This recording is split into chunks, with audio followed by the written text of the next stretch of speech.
Hi everyone, welcome to another episode of Uniquely Me with Simone Stewart. First, let me wish you a Merry Christmas from me here and my family in Jamaica and my team, of course, from Uniquely Me.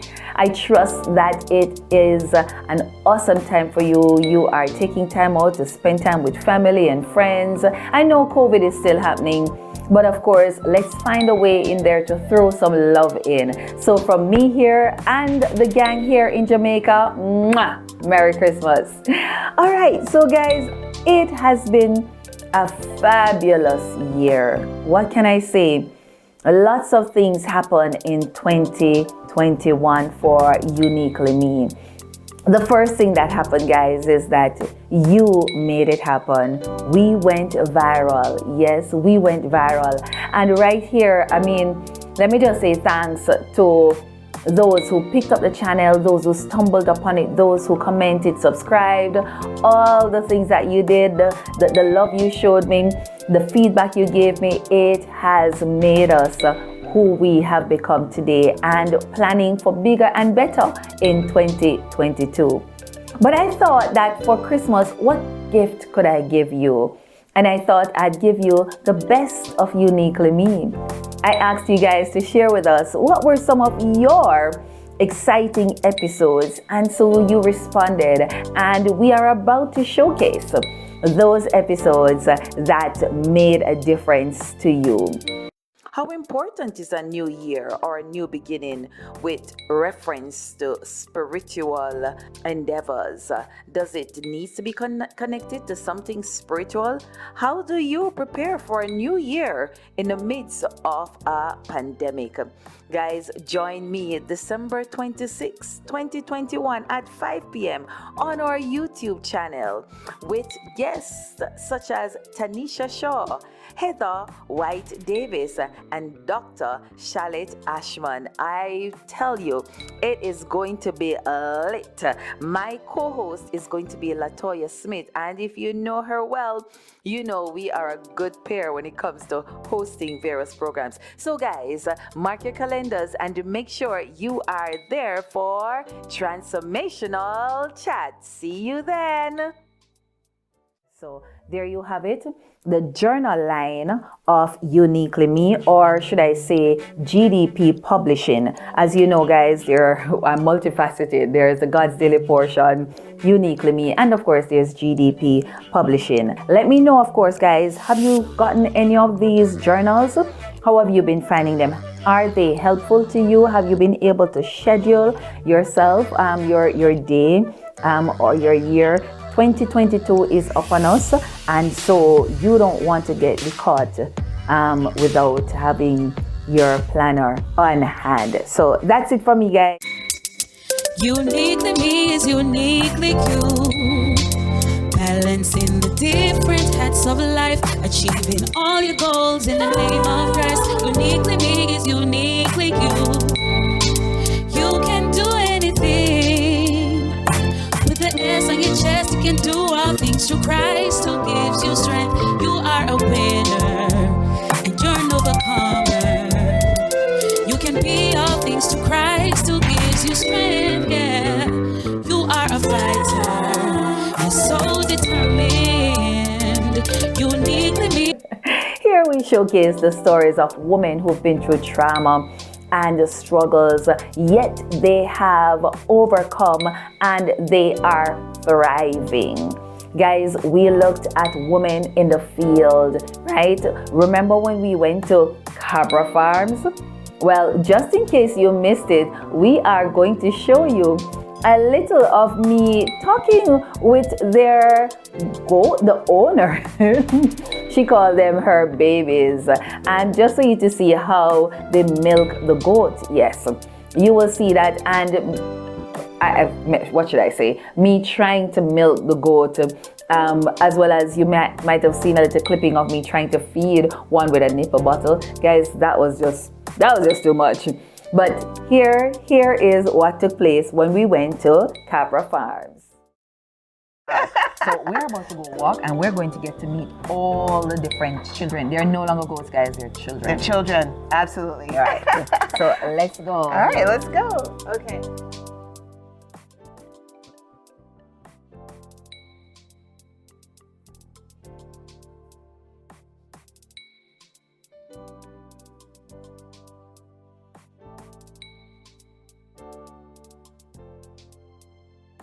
The infamous cruise at work. Oh dear Lord. Oh, please do the right thing. Please do the right thing. Thank you very much. Oh, she actually knows what to Yes. do. Okay, now Simone. Pull it. It's okay, Simone. Gently. It's fine. There, she's fine. Pull. Because you want to hold her in. Pull. Okay, there you go. That's good. All right. So there she is. Wow. Nice. All right, you can go. Okay, so the first thing that happens is, oh, here you go. I'll give this to you to give it him. The first thing that happens is we have to strip. That's the word. Strip the goat. So you do 3 squirts from each teat because you want to remove the bacteria From the teeth. So it's From not the teeth. so we don't call it nipples. No, teat. T-E-A-T. Teat. All right. So Cruz does that. Okay. Just give it to Cruz. So guys, we are about to milk Cruz. No, you're No. not milk cruise. Oh no, Milk the no. goat. I'm about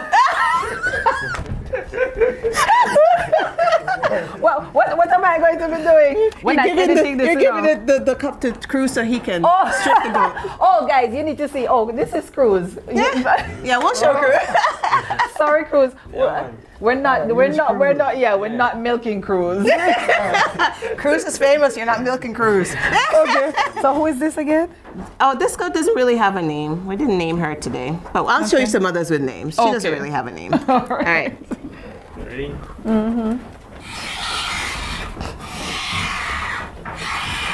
Is there a technique, or you just grab them and just squeeze? You can get that right, Oh, Jesus. All right. So when you get this, again, this has the initial bacteria. We don't want anybody to consume that, but we also don't waste it. So we pour it in here. Okay. And you see the dog has attacked this, and we pour it in here. What do we use that for? We feed it to the kids. Oh yeah. Yeah, any kids that we have that need additional milk, or if we don't have any kids, we feed it to the dogs. By the way, that's guys, why our dogs by are the so way, fat. Yeah. By the way, guys, kids is not Goat children. kids. It's goats. Goat kids, yes, we feed it to the goat kids. Can I show her? Yeah, but we're going to do it. Okay, so the next step is he has to clean the teat, right? So this is a solution of lavender oil, tea tree oil, and Dr. Bonner soap. It's a whole lot of solution, and he sprays it. Sprays it thoroughly.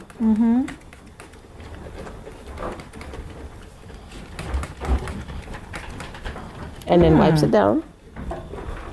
Make sure it's clean.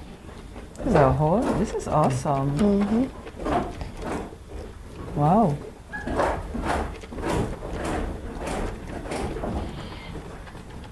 Wow. Okay. Now he's ready to milk. But Oh. he needs a glove. So every time we milk a goat, we get a new glove. Just New one. pair? Just Oh, one. just one? That's Okay. more than one. Have to conserve our own. Of course, girl. Of course, that's And running a then business. you're around here. Okay, so then this is a cooler. We have to keep everything cool once it's milked, right? So this is a sterilized container. This is cold water with bottles of ice water here. Yeah. So you take this jar Okay. and you unscrew it. Leave the top in here. All right. You give him the bottle, Okay. and then he milks into the jar. And this is goat milk that we can drink. Well, it's not pasteurized. So Okay. it depends on how strong your stomach is. If you can handle straight goat milk, it's solely up to you. The only process that we do is to milk and filter, and then we send it off. Oh, Currently. okay. Okay. Eventually, we're going to get into more, but right now, that's all we're doing. That's all we can manage with Understood. everything else we have going on. Wow. That's interesting.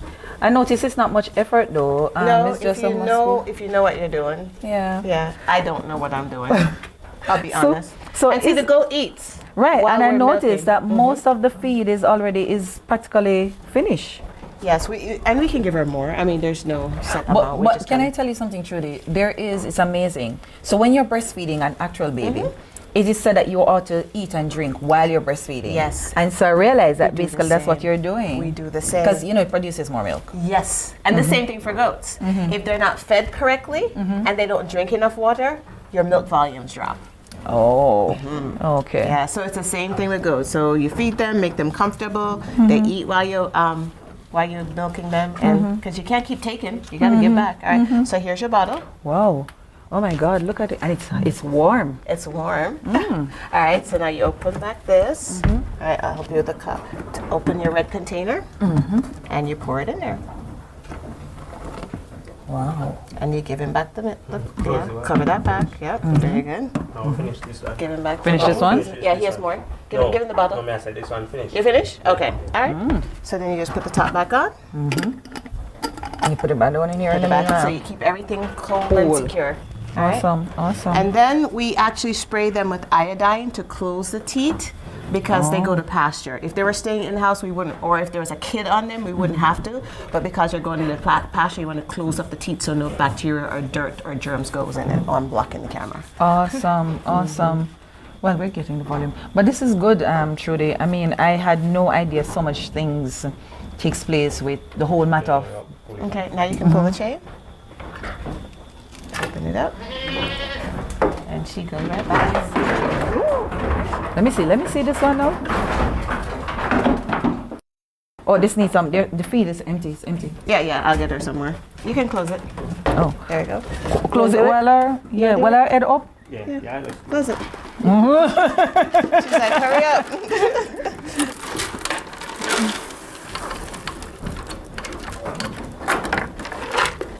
Oh my See, God. Simone, you were supposed to do that. Okay, go ahead, give her the strip cup. The strip cup. So now I know, and we're not milking crews. So there's always something in the teeth then, because Yeah, I you know always want to get out that initial milk just in case then there's any bacteria in the teeth. and we're only doing this to the female goats. Yes. And last time I checked, no one in the male species has any milk. Oh my God. I remember, guys, so we're going to throw this in because we're going to give this to the kid or the dogs, right? Yeah, would you like to feed a kid? Yeah. Okay. Do we have any? Okay, we'll wait till we're done with the milking then. Okay. Okay, so you'll get to see the milking. Then the pasture is ready, right? Okay, so then you'll get to see the. Eh? Then I'll come up back. Then, okay, so you'll get to see the goats going out after we get done milking, and then you'll see all kinds of stuff today. So Okay. see, it's perfect timing. Yep. So Oh, we you're finished, not done. right? Okay, now you're what gonna- not? You're going to clean the. He cleaned it already. Oh, you clean? So Okay. he needs and gloves. gloves. Oh, yeah. Okay.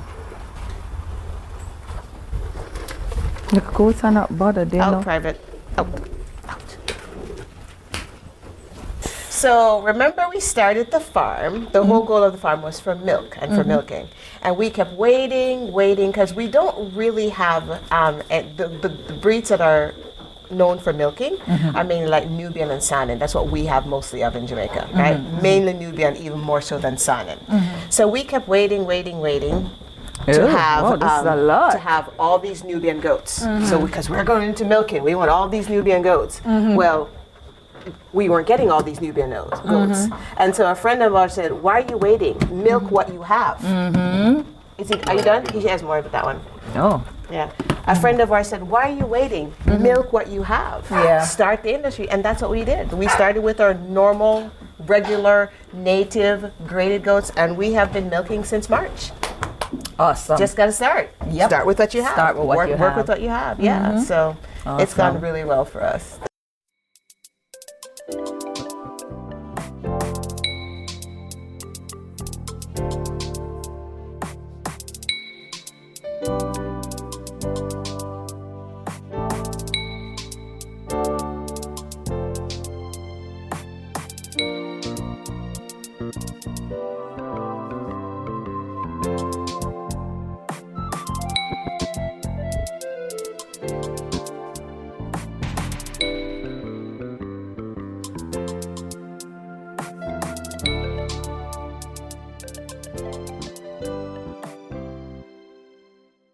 All right, thank you. So I trust you enjoyed that little clipping. If, of course, you missed the entire episode, and for all those that we're going to be talking about, I'm going to be putting a link below so you are able to go and binge watch all of the episodes you missed. You, of course, may have remembered when we went to Karen in St. Catherine, and we went and we picked okra, scallion, and she spoke a little bit about some of the struggles she has on the farm with water, not having enough water resources to maintain her farm. Here is a little bit of our talk with Karen. When you plant, like for instance, the callaloo, how long it takes for it to plant and come to, what do you call it now, to mature. to maturity? Basically, the callaloo is like 6 weeks, you know. Oh, okay. From planting, from seed to growing stage that you can reap. So, yeah, 6 weeks. Okay, okay. Yeah. So you have callaloo and you have the variety of callaloo and you're exploring with them. Yeah. I think I see scallion. Yeah. That's another thing that I see you you're rearing. What is so I'm looking at this and I think about, so we know this is all ground, but when there is like a bad rain, like the other day when we had the 3-day rain non-stop, how does that impact you? Well, it's scallion. Scallion don't like a lot of water, and the callaloo, if you water too heavy, burst up the leaf them. Oh, okay. But this soil now different. Is something they like. If the rain fall hard, it will mash up the leaf. I plant them, but differently, like his soil don't keep water for long, you know. Okay. It's red dirt now. As to the rainfall, by tomorrow you see look like no rain fall. So you always have to still a water things them. Oh, so it's not moisture rich in a sense. So you have to keep, and Water. that is why I guess you have these are what line what kind of lines? These are drip hose, irrigation. Yeah, these are Your drip hose. Oh, okay. How do you find a market for the stuff that you're doing? In terms of how do you find persons wanting what you have? Oh, you go to the market, Higla, and you gotta come and buy £50, £100. The person them in the neighborhood come and buy them $100 bundle and a $50 bundle. And then now, me know, like for instance, like your lady, we buy since sweet and if you come, somebody will sell a portion and go once somebody come, and I cut some for your lady next door. So what me do now at 3 o'clock hours now, cut them, tie them up and bundle them out, put them in my barrow and go out the road and sell them. Karen, me like your style. Me not tell no lie. Put Me them like in your my barrow style. and go out the road and sell them $100 bundle. $100 bundle. Okay. So I see banana. You say banana and planting. Yeah. So do you normally, let's say for instance, the what you call it now, the hotel or supermarket, you sell to those people too? No, I'm not reach this yet. What make? Because I will. What do you mean by you don't reach this yet? I will about something say I go there. I have an amount. Calscanty, Igla, and you look a walk for them when you come in that area. If me figure say me I go sell hotel, them all come and can't get none of them all cuss with me. You understand? So me no really reach this. So this I don't want to reach no, but Yeah. I want help. Cause you know I want black tank and the irrigation system and something them have whole land to cut down and look where they. Because beyond there, what is that? That's no farm. That's just No bush man, over me there. have renter yam up there, so you know. And okra, and callaloo, and sorrel, and sweet pepper. So Christmas coming up. Yeah, me have. Sorrel come. You'll have Yeah, me sorrel. have melon further up there. Further up. Well, we'll walk up there, Nika. We'll make sure so we cover. We see all of what you have. Now, Karen, how do you protect what you have here, so that nobody messes with your products and that kind of thing? Well, it's not me, no. But I tell us I live in a good place. From the years I plant, I never miss a pin. Person that come and say, Karen, you're throwing your cutlass, Karen, you left a spray pan, Karen, you're throwing your something too much. And I say, well, I can't say, I live in a good place. Yeah. Yeah. And I left this year, if I left this year, so now I come back and see it. I never miss nothing. So, Wow. Cause it place is big enough and in a fence, so if a person want to come, Karen can't stop them. But well, I can't say, I live in a good place. Karen, how long you been doing this?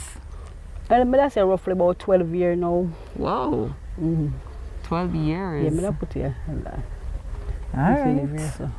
Come and go walk through some more. So we see scallion, and I see. Is it that you like? Is a melon that Mr. Right? That is cantaloupe. Oh, cantaloupe. So what you do? Is it that you just come out here and say, look here, me just go take a chance and just plant something anyway you see growing, I saw it go. Oh, you go. Help us to understand how if somebody wanting to start farming. Panera. I saw them around from me. You're Yeah. Oh. So we need to talk about that too. We need to talk about some of the stuff that impacts, that impact your farm negatively. Yeah. So thank God you don't have to worry yourself about predator larceny and stuff. Yeah. But stuff like, as you said, like the worms and them kind of something there. How do you, How you protect against those? And apart from worm, what else might impact your farm?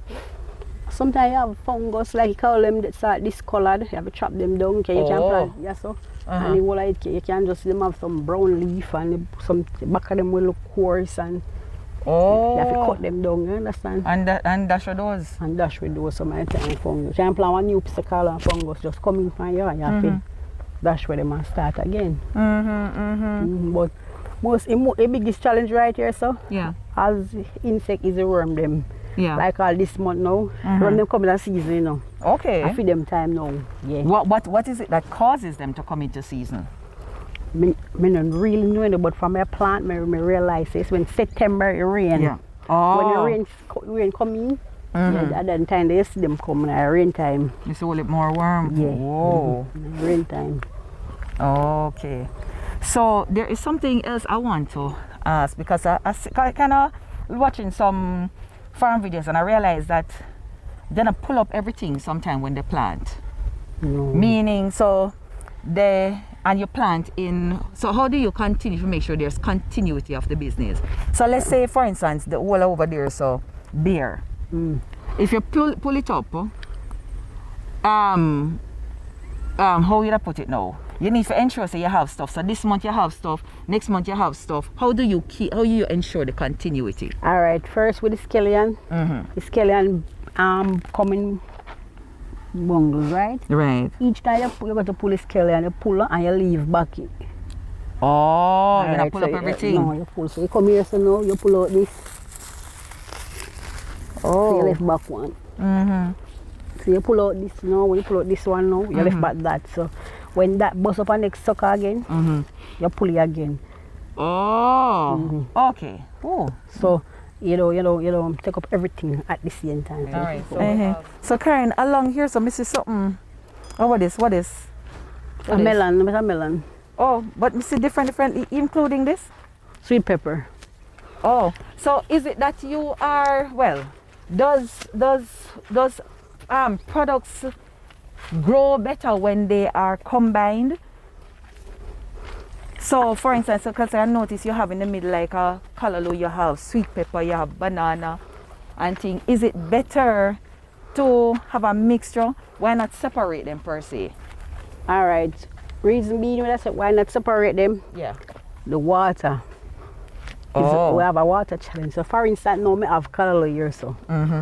So meantime you go with instead with the callaloo alone, you have a banana tree right there, you get some of water. Some of water. So you see if you can plant two okra between the banana tree, so there's one water. Yeah. And with everything. For everything, yeah. So you try if you have uspad you with, with one something, you have to try if you have something else there. Because if for instance the callaloo feel like you can lean on the okra, if the okra feel like you can say, well, I want melon here, so yeah. You have to do as your granny say, you have to do as the fall. The fall a scratch. You say if that no give me, this will give me. This will give me. Makes sense. That makes sense. That makes sense. All right.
All right, now, guys. So, one big one for me was talking with Rosemary Dunn, and we would have just celebrated World HIV or AIDS Day.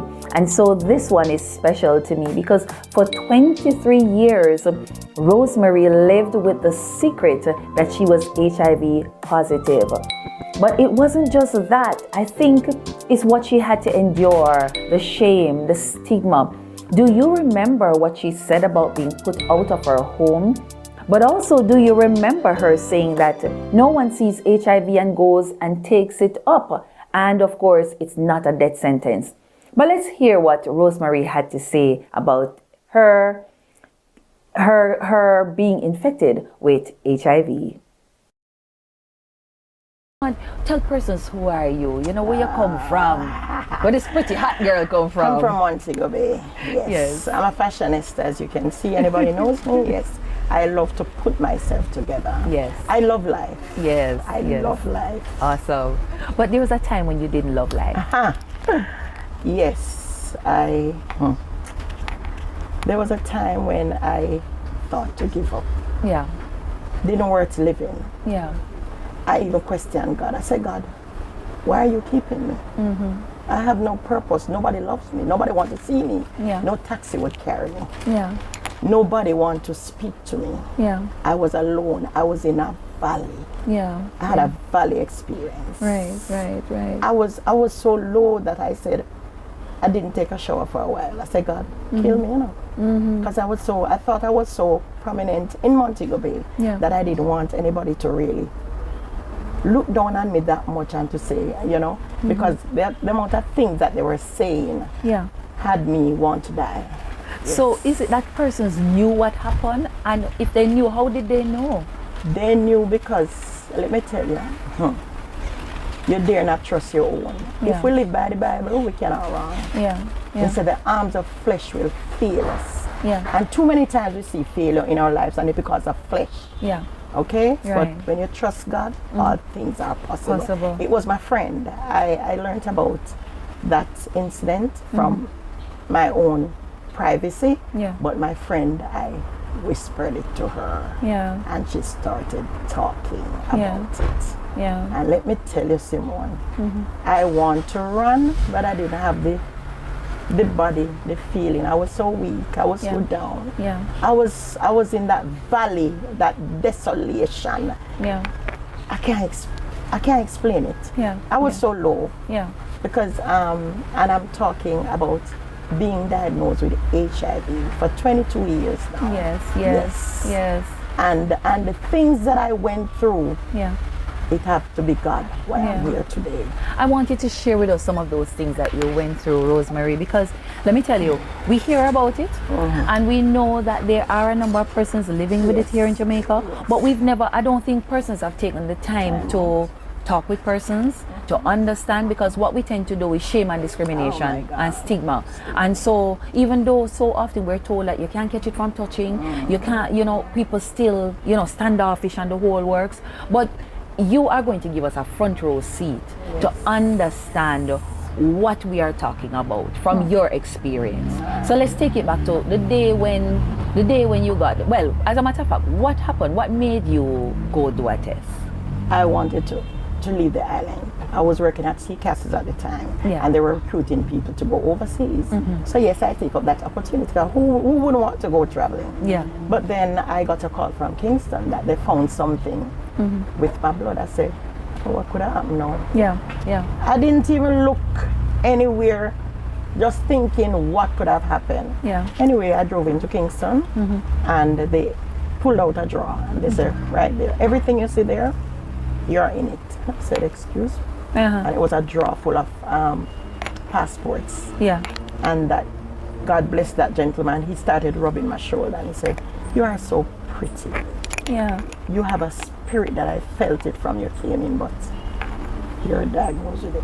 He said, I look at it. I said, who you talk to? And he said, yes, but you can make it. There and then I wish the ground would just open and take me in. Because this is not something that you see and grab it. This is not something that you could see and climb the tree like you would see a mango and pick it. You're wondering, trying to live a perfect life, trying to do the do's and the don'ts, but here comes. And at the time, you didn't get to know about HIV. You have AIDS and you go dead. Yes, that is true. AIDS and you go dead. Yes.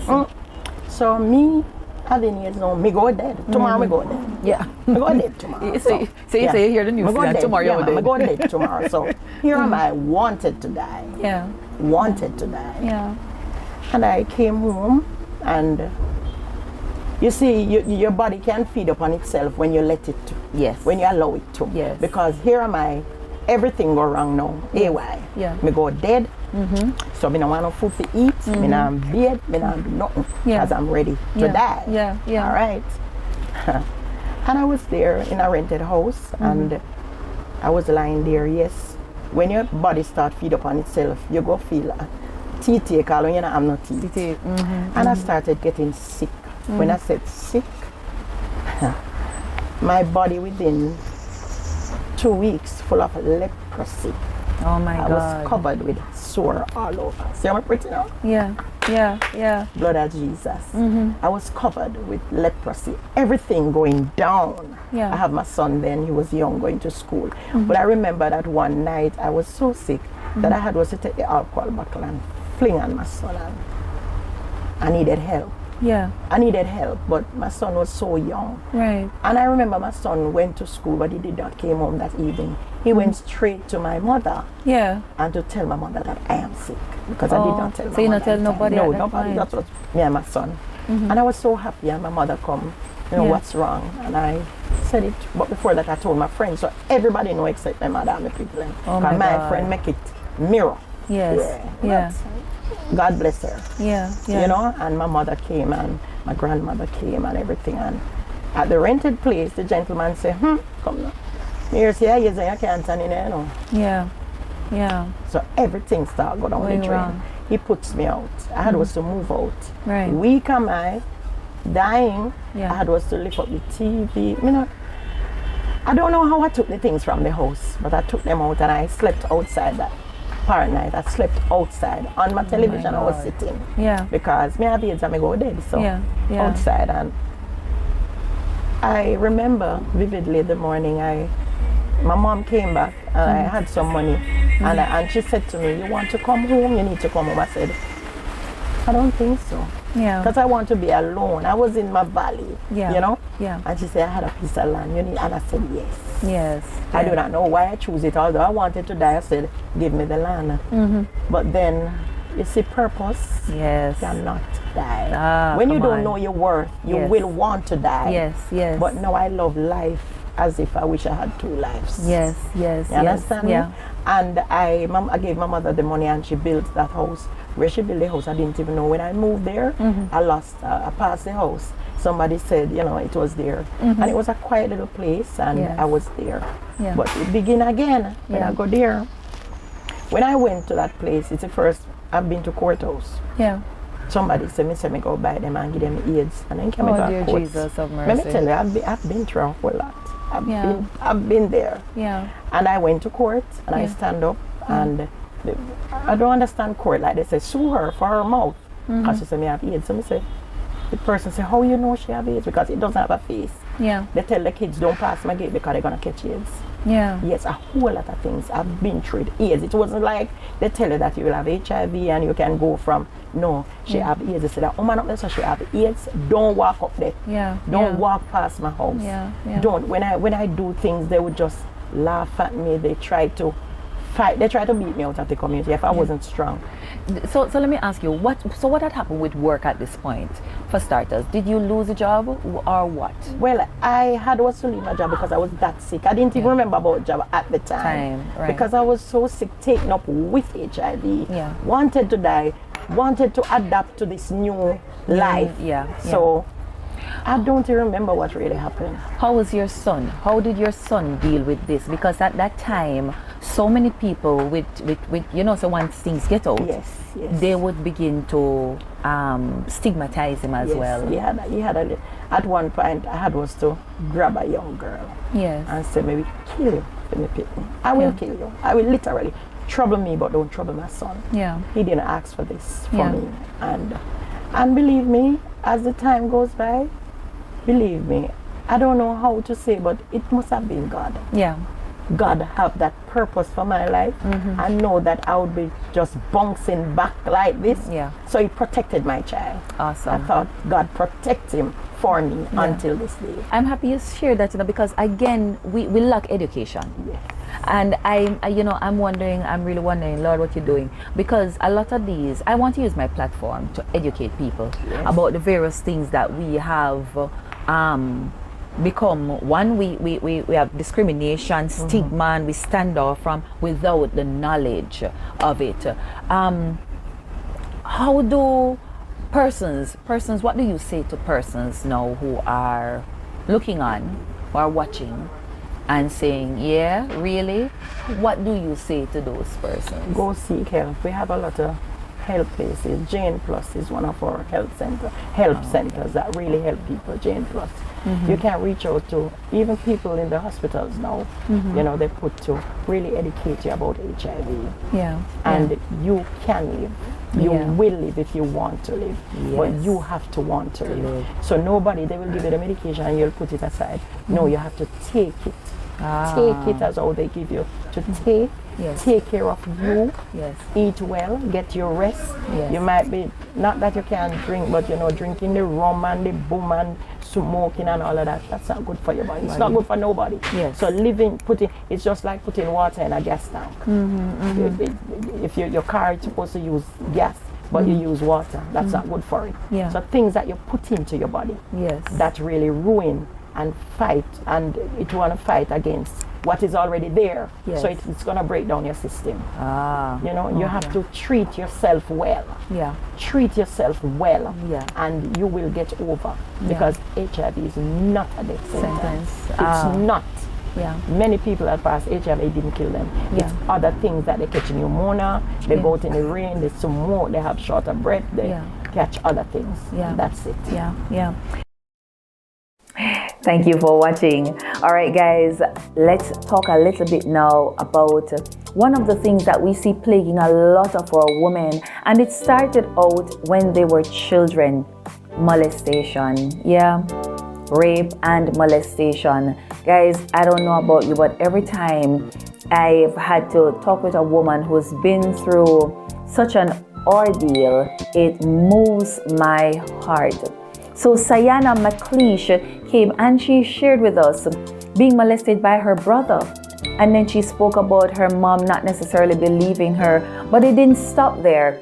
It led to her moving into a life of lesbianism, and it got even worse. She was also involved not just with a woman, but a married woman, as well as she was involved with the husband of the married woman.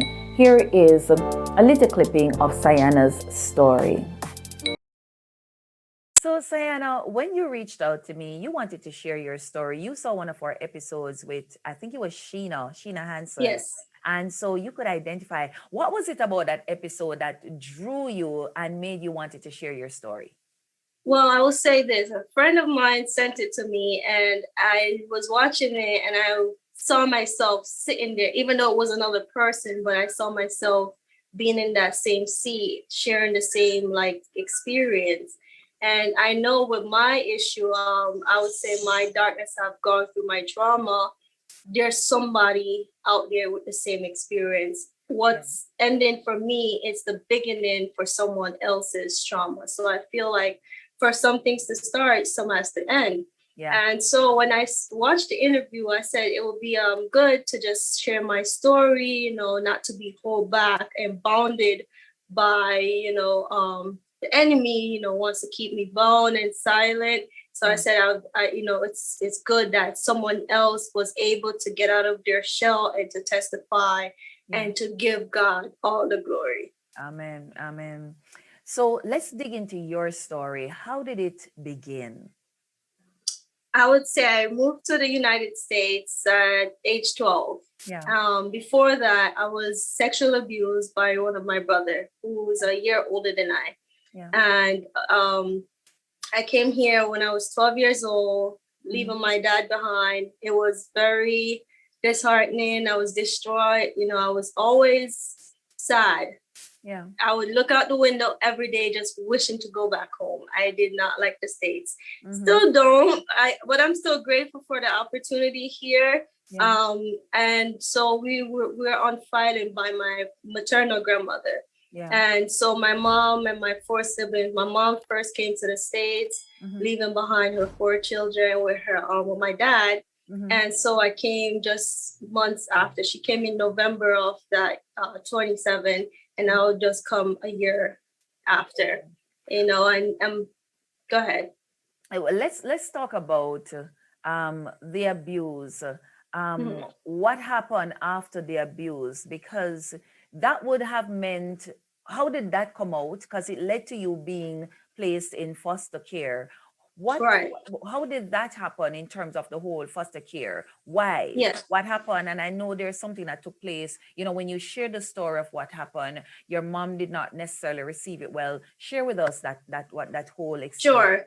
So up in the abuse, I've stayed silent. You know, what happened is when my brother did it, my mom witnessed it. She saw, and she beat both of us because she felt as if we knew what we were doing. Yeah. And so I felt like rejected. I felt abused, you know, not anyone believing me. So it went on, but she wasn't aware that it went on after leaving Jamaica. When we came to the state, it kind of still continued. And so I would just feel rejected. I would be terrified of being around my brother. Up until this day, I'm still trying to gain that comfort, which I've learned, you know, as what the Spirit lead me to do is to release him, to find that forgiveness. Yeah. And so I wouldn't hate him, but I wouldn't just feel comfortable being around, or just, you know, being scared of my life, just being around him or anything. So when I got here to the States, I was about 15 years old when I got into DCF, which will be, you know, the foster care. Yeah. And while in the meeting, my mom and I and the workers, we shared what happened, the abuse, and telling her that I felt as I was an outcast of the 4 children she had. Yeah. You know, if I had food putting down, they would have just eaten my food, and those little things, you know, it was just me. Everything was just on me as being the youngest. Oh, so you were the youngest child? Yes, of 4 children. Of 4. So let me ask you, so how did your other siblings feel? Were they aware of what was taking place? And I'm not sure if they are, but my mom said she told my dad what happened because she told us into the meeting. When I brought it up in the meeting, you know, of course she felt shame, she felt guilt. Yeah. And when I brought it up and I said I won't return back to her because she knows of it being happening, you know, she knew it took place. My brother also knew he did it, and they both denied it in the meeting. So in the media? In the meeting. Oh, the meeting. In the meeting with yes. So they both denied it when we were in the meeting with DCF of the foster home. Right. And when I brought it up in the meeting, you know, stating how I felt, just being the youngest and just feel pressured, doing everything. And I feel as if she favoritized my other siblings over me. Mm-hmm. And so she got up, you know, with great offense, she got up and she walked out of the meeting. Wow. You know, they tried to get her back and she wouldn't come back, you know, so they had no choice but to find me a home because she wasn't taking her phone calls. And with that, I just didn't want to go back to her. Right. You know, so I told them I want to get out of the house. I mean, I'm 15. Mm-hmm. You know, I want to not go back to her. Right. And so I remember being a really cold night. You know, it was wintertime. Yeah. And so I was there at the office still. They're calling around trying to find homes for me to stay. And so they found one, which is in, we'll say, West Hartford. Mm-hmm. And I went there, and what would have happened would stay there for 9 months. Mm-hmm. So what would have been like a day or two stay turns out to be almost a year, just living at this home with other females. Mm-hmm. And so what transpired with that, you know, I rejected my mom for 2 years. No conversation, no phone call, nothing of that sort. Didn't want nothing to do with her. Anything. She would call and I would tell him I don't want to hear from her. So is it that you were now blaming her for your hurt, your abuse, your brother? Why not hold your brother accountable for what he has done? Or is it that in both cases I did. Go ahead. So in both cases, I would say I was now blaming everyone. I was blaming myself, because at a certain point, even when I was telling him no, resisting, I felt like I gave in.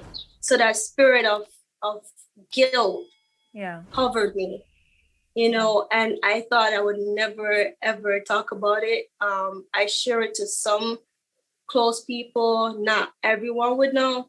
And so I find peace, and said, someday I'll forgive him. I didn't have no hatred towards him, but it was just a hardened heart to say, how could you have done that? And worse, you lied about it. Because you said it didn't happen when we were all aware of it taking place. So that would have, made me feel as if they didn't own up to it.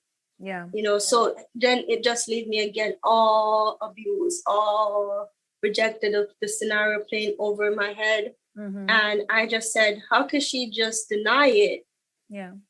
Right in front of, everyone, so it made me feel distraughted. It wasn't easy. But with a lot of praying and seeking, especially transforming my life now is when, the Lord told me I need to release them. So do you talk to them now? I do. I have more of I would say the Lord restored our relationship between my mom and I recently last year, because of going through trauma, it kind of got rekindled. And my brother, per se, we have communication, but it's not as knitted, so we do talk. Awesome. So before we even move on to, that whole transformation process, life continued. You moved on, you moved from home to home, but then you found yourself in what I call a hot mess in terms of moving into relationship with not just women, but finding yourself in the middle of a marriage. A marriage, a husband and a wife, and you were the lover in between there. How that happened? It's quite a long story. I'll say this. So I met the female in 2019, and I was then talking to an ex-boyfriend who introduced me to this female. I shared my likeness, shared my experience in that I wanted to explore. So he then gave me this female information, got in contact. Turns out they're relative through marriage. One of their cousin married to the next cousin. So when he told me that, I was just like, wait, what am I getting myself into? Because you guys are cousins, and so we talked. The female and I got off the phone, and it was a 3-way call when he introduced us. And we were texting. So it started off with just her and I, right? And something happened. My Instagram got hacked. I don't know how, but Instagram got hacked. One day I was going to college at this time. And it was a Saturday, I remember, and I just got the notification that my Instagram got hacked from Netherlands, and her information, her whole profile came on my phone. And so when I went on the searching her Instagram, I saw like she was already committing adultery, and I knew of the husband, and he does construction. So what I did, I got his number, I know his number. So I started leaking information about her to him. I felt as though it was a whole setup, that he has some part of it where, I don't know, I won't play no blame game or try to accuse him, but there was no way that my Instagram got hacked, which would have led me to sending information about her to him. Right. And so it got back to her. I eventually confessed to her because it caused a whole chaotic, problematic situation where it was just like I went in person meeting this husband behind her back. Right. Right. I went and meet him and we hung out and, you know, he was trying to get with me. And I told him, no, bad enough. I already did this. I felt I betrayed her. And there's no way that I'm going to sleep with you behind her back. So let me ask you something. So is it that her husband knew that you were sleeping with his wife? I believe he knew. I believe because he spoke to me one time before all of this transpired, but he didn't see a face to the name. Mm-hmm. Right, because he, you know, what happened, she was on the phone with me one day talking, and she was by her sister's house, and she was sitting in the car speaking to me, and he came by and she hung up the phone. Mm-hmm. So he said to her, call back the person, let's see who you were talking to. Mm-hmm. So she called me back and I blocked out the camera because then I realized that it's the husband man talking to me, trying to get information about me. So I told him my name is Shanice, you know, and which would have been my middle name. So he didn't know at the time it's my middle name. So I told him my name is Shanice, and long story short, you know, he spoke to me. So when I sent the information to him, I remember saying when I first texted and said, oh yeah, she's definitely seen somebody else. Yeah. Yeah. He said, how do you know that? He didn't ask who this is or anything. Yeah. He said, how do you know that? So I said, well, you know, she's definitely messing around. And so he would text me back and forth. I was using like a fake number, basically texting him, right? Yeah. I was just playing it safe and smart. I was trying to get more information as what's going on, because what she told me, I was seeing there's always two sides to the story. That's you know, so what I know is that what she's telling me, it could be true, but I wasn't trying to get her to be with me or having her get a divorce to be with me. It was just from the moment this girl came to my house, I just knew that there was a lot of strongholds over her. Mm-hmm. I felt like the energy and I pick up on certain things. And so I said to her, you're going through a lot. And she said, how do you know that? I haven't said anything to you. Mm-hmm. And I said, I can feel your emotions. I feel everything. And so I said, this was when I just met her, you know, so I'm backtracking a little bit. When I just met her, you know, back in May 2019, she came, and when she came by my house, we were talking, you know, the conversation was pretty interesting. And so I said to her, one question I have, before she mentioned that, she said, I want to tell you something. And I said, okay, go ahead. Mm-hmm. She said, when I tell people this, a lot of people either, you know, will just disappear, you know. And so I said, okay, I already picked up that she was going to tell me she's married. Yeah. You know, she's in a relationship, but I wasn't expecting it to be a full-blown marriage, you know. Mm-hmm. And so I said, okay, tell me. So she told me, you know, well, I am married. And I said, okay, out of respect for your marriage, I want to know where would I stand, you know. And so she said, what do you mean out of respect for your marriage? So it left me astonished and saying, well, this is your husband. What do you mean respect, you know? And so she exchanged that with me, and I asked her the question, so does your husband believe in God? She said no. So, and I said, hold on, Sayana. Thank you so much for watching that, guys. What do you think? You know, what's so far those that we've been showing? What are your thoughts? I'd love to hear from you. Please comment in the box below. But guys, what about those again who has been molested and it has led to low self-esteem? I'm talking about Nicole Forrest, a recent one, of course, but you would have heard Nicole sharing how she was molested by her uncle, right, her cousins, and 8 children later. She is still having to live with the consequences of molestation, no one believing, no one reaching out to her, but turning to a life of prostitution so as to support herself and her kids. What stood out was when she shared that there was a time when she lived in the bushes with her children, and not only that, but also the time when her very own uncle kidnapped her for 3 nights and raped her repeatedly. Here's what Nicole had to say. I'm going to ask you, why do you want to share your story? Okay, because I know growing up as a young lady, there was no one to groom me and to guide me, and so therefore a lot of stuff happened to me. So I know there's someone out there something happened to them, and I just want to make them know it's not your fault. Yeah. Because I thought all these years it was my fault, things that happened to me. Yeah. I just want somebody to know, hold on, you know, get in a relationship with God. Yeah. That's the most important thing you can do. Read your Bible, trust God, don't trust man and that kind of stuff. And I just want somebody to know there's light at the end of the tunnel. Hold on, you know, and things will change. Awesome. So let's dig into your story. Where are you from? So I'm from the place called Mosquito Valley. Oh, where that? In Red Hills, St. Andrew. It's way up in the hills. It's nice and cool, quiet, you know, fruitful. Yes. Yes. So yes. Did you grow up with mom and dad? And No, I actually grew up with my grandma. My father was there, but he wasn't a father to me. But I knew he was there, and I knew he was my father. So it's extended. Grandma, auntie, uncle-in-law, cousins, the whole family, extended family was there. what happened to your mom?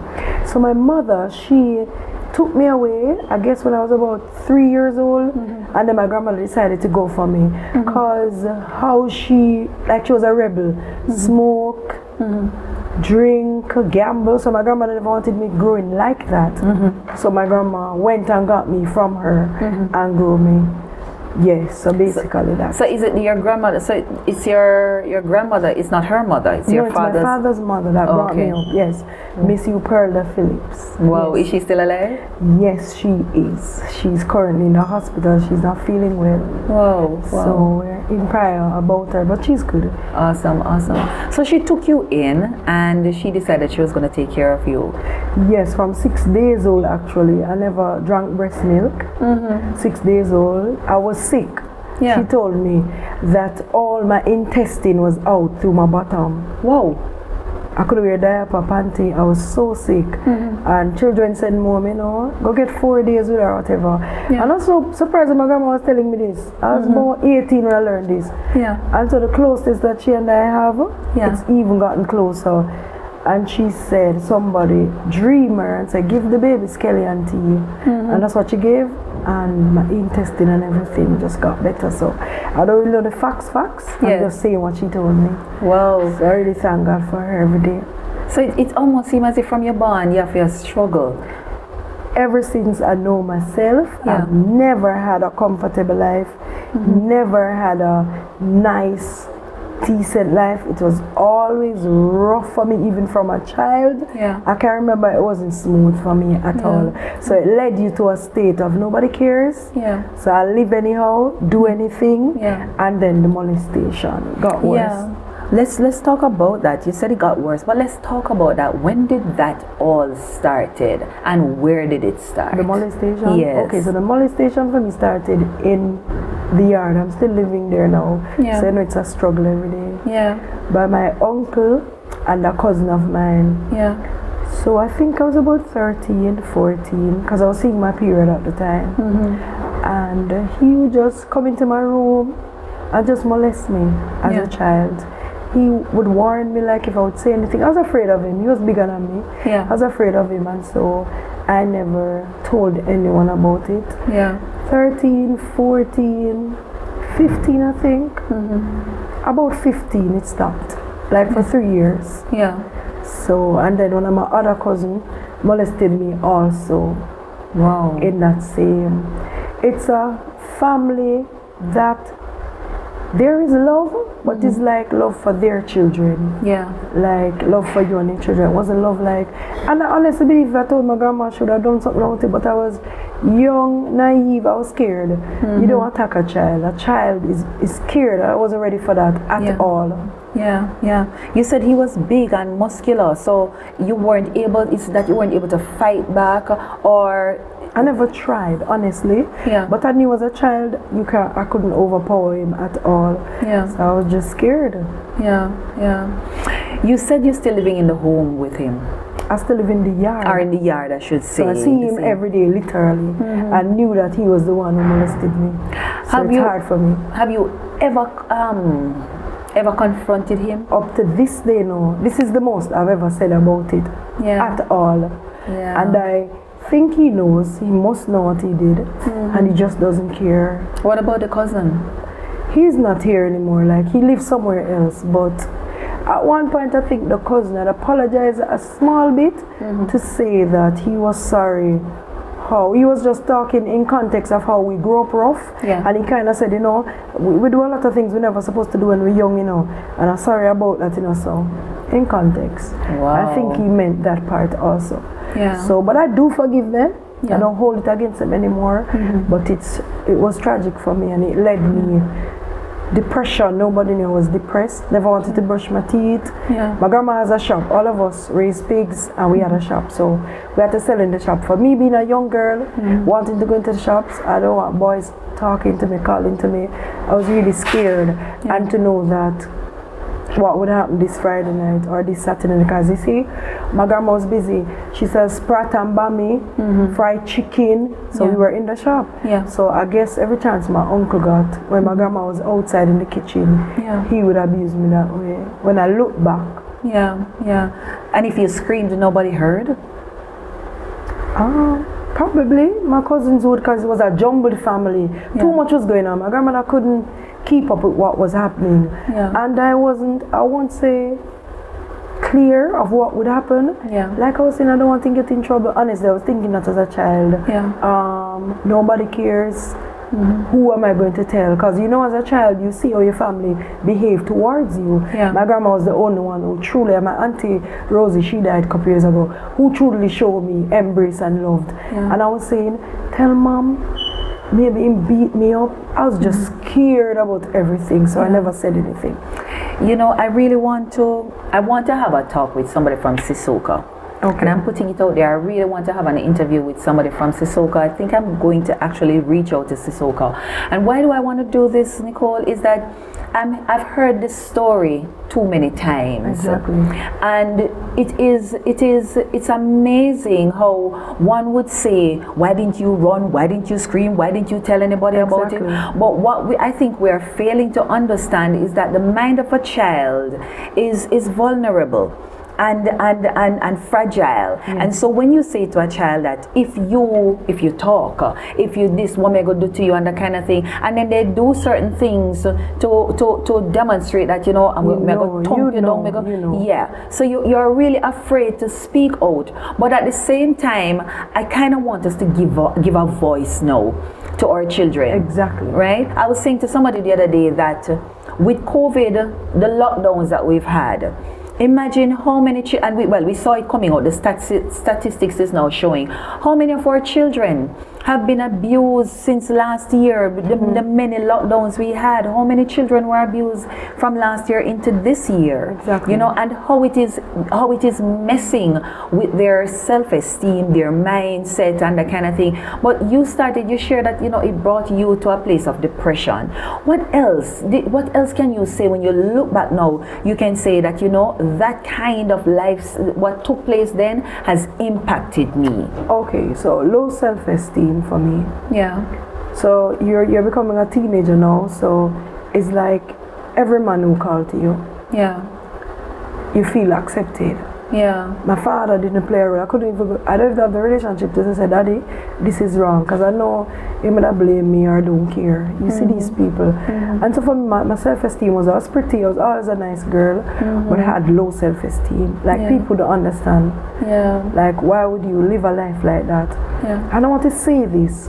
The church needs to play a better role in young people. Just don't watch them like the skirt not all, the natural hair, that's crap. We need to pay attention to them. I would be at church crying. And I can't believe that nobody took me one side to say everything was good at home. I don't remember anybody asking me that. My God. And at times I would want them to ask me about it. Yet still the church helped me to get over it, because I got friends. At one point I didn't miss Bible study, I didn't miss youth fellowship, I didn't miss, just to get away from my uncle. I started to go to church. You know, the acceptance of having other girls there, and they talking about it and how the family is nice. So it was a depression, but it wasn't shown. I hide it the most I could. Hi everyone, welcome back. Today I want to share with you some of my books that I have self-published. There are 3 lines of my books. First up, I'm going to be showing you the journal line. All the books are created for women and girls.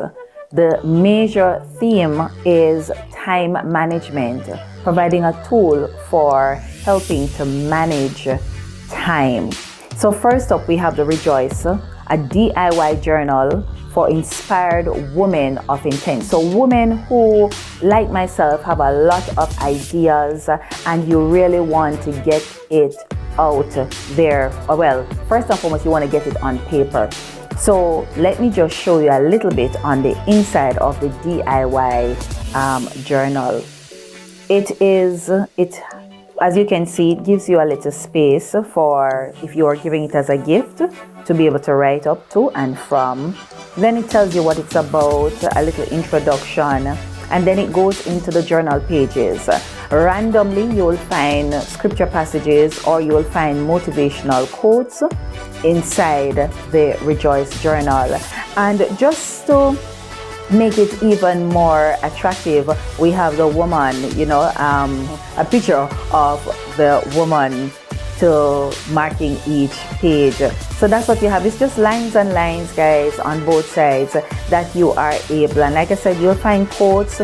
You'll find sometimes you find a little more than just the quotes. So if you are thinking about your Bible study notes, your sermon notes, you're going to a meeting and you need a way to capture the notes from the meeting, or you just want to share your own thoughts, then the Rejoice journal is for you. Next up, guys, we have the Princess Prayer Planner. Now, the Princess Prayer Planner is for teenage girls, young women in particular, or women who are really just into spending time with themselves. So as you can see, it's pretty colorful, right? And it also, on the inside, as you open, there's a quote: be bold, be brave, be you. Then it goes into telling you what it is. This particular journal, and why I say it's for teen girls, is because of the many myriads of things that you'll find in it. So let's begin. So you'll find a lot of flowers. You'll find a little woman. You'll find it's labeled each day, day one. I think this one, if my memory serves me correctly, it's a 90-day. You'll find journal lines. You'll find devotionals in there. You'll find a little planner in there. And there's so many things. So it's a devotional. You find journal pages so that you're able to write.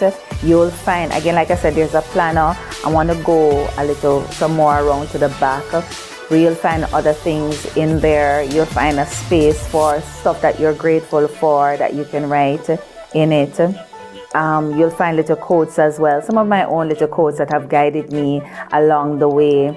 I want to share with you something else that's there, guys. So like I said, there's a daily planner, there's the devotional. I want to show you some of the things that you see. It says color me. So you have stuff in there that you can actually color as well.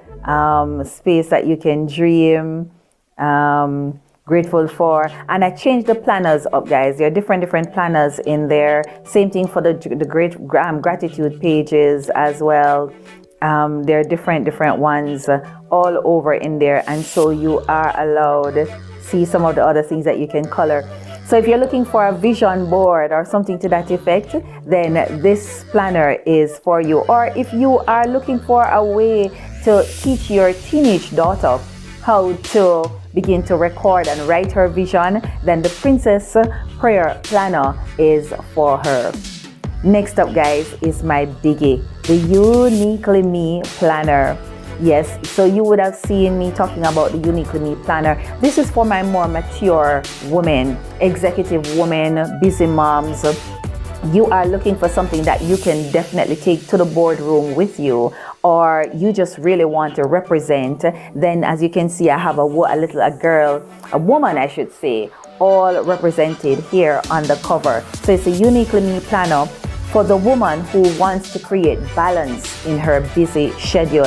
If you're like me, you have the children, you have work, you have the husband, you have community, you're trying to film, you're trying to listen, you're trying to shop, you're trying to go to the supermarket. It's so much things to do. So there you have it, just to give you a little picture as it relates to what's in there. There's a little review as it relates to what it is for, special note, there. So this one, guys, it also gives you your yearly goals, so you're able to state, and I did this one in 2 parts, so you can put your half year goal there. There is your daily, monthly planner, right, or your journal, so you're able to write. You can list the things you have to do, and then you can put them in order of priority. You can also journal about them, and if you have something that you want to do on a daily basis, you can put that there. Then there's an area where sometimes you need to set some goals, and those goals, as we know, needs to be SMART goals. So I break it down for you. You're specific, you're measurable, you're attainable, your relevant, and your time-oriented goals. So you're able to break your goals out. Of course, guys, like I said, there's also the daily stuff that you want to do. I give you different lines or different pages for that. Again, you can put them in order of priorities. You have your to-do list, you have your habit tracker, and the little quote, of course, for me. And then there's this blank space that you can put your notes. And so we give you pages of that. There are things too. Again, you can put your priorities or your schedule. You can put a date. So you notice it's a mixture, guys, because so you're able. This is dynamic. So you're not limited to any one particular way of documenting your things. There's your big box here to dream. So there's something that you're thinking about, not yet ready to bring out. You can put it all there. You want to list your things to do. There's something that took place that you're grateful for. You're able to put that there. It was very important too, and I give you pages of those, guys. There's also just a blank page too, because sometimes there are things that you just really want to write about. So there you have it. And so you'll find these going repeatedly through. Now I must tell you that for the Uniquely Me planner, if you should go on Amazon, this is the budget one. So it's the one that will have the black and white on the inside, and we also have it in color. So if you wanted to see all of these things in color, then the color version is there. So there you have it. The journal line of Uniquely Me, or should I say GDP Publishing. As you know, guys, they're multifaceted. There's the God's Daily portion, Uniquely Me, and of course there's GDP Publishing. Let me know, of course, guys, have you gotten any of these journals? How have you been finding them? Are they helpful to you? Have you been able to schedule yourself, your day or your year? 2022 is upon us, and so you don't want to get caught without having your planner on hand. All right, guys, who could have forgotten Simone and Sean Williams? Yes, the couple. That couple, I mean, I've been seeing your comments, and you know, Sean had lots of reasons to justify why he had an emotional affair while being with his wife, Simone, and of course, how Simone felt about that emotional affair. And they call it an emotional affair since it was not a physical one. But I'd like to hear from you. But before I hear from you, I'm going to let you listen and watch what they had to say about how the affair impacted their marriage. I know I keep wanting to butt in because I'm so excited. Having gone through your book, Simone, I'm excited. But we only have half an hour, and so there's so much to dig into. Right. One of the main points for me in your book, was talking about the trauma you had to go through, or your marriage had to go through. And there was something specific you said in there that, I don't know, for some strange reason, it has stood out for me. And so I'm so mindful in how I behave in my own marriage, the things I say in my marriage, but we soon get to that. What was the trauma that your marriage went through? What major trauma did your marriage go through that you would say tested the fiber of both of your existence?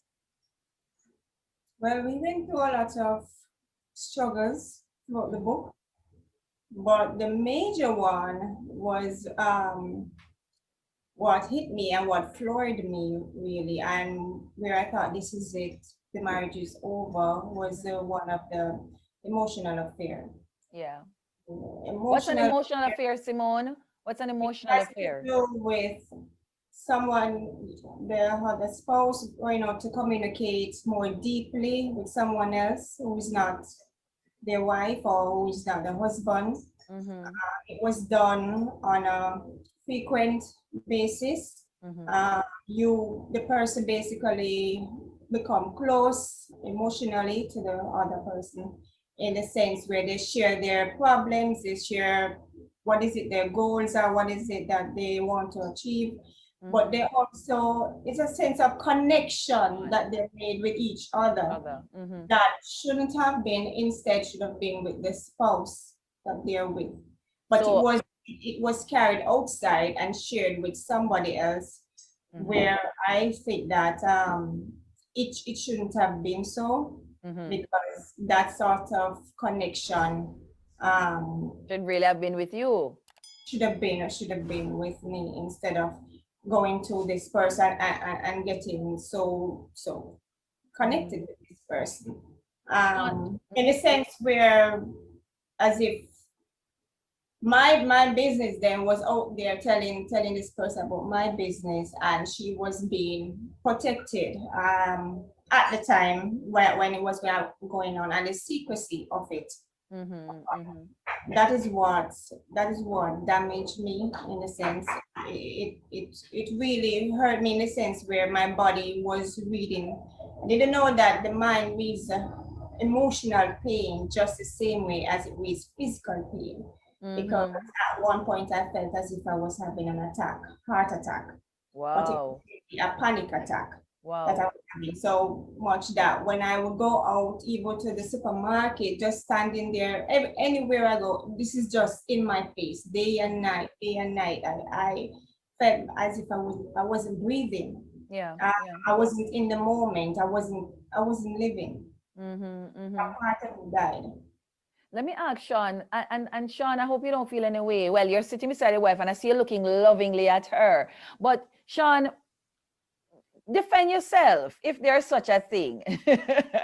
You know, what would have caused you to have emotionally connected with somebody else instead of this woman that, you know, you've called bone of your bone and flesh of your flesh?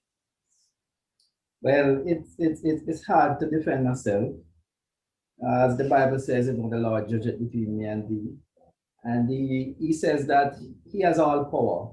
Every power is subjected under the higher power, and there is no power that be unless it is ordained by him.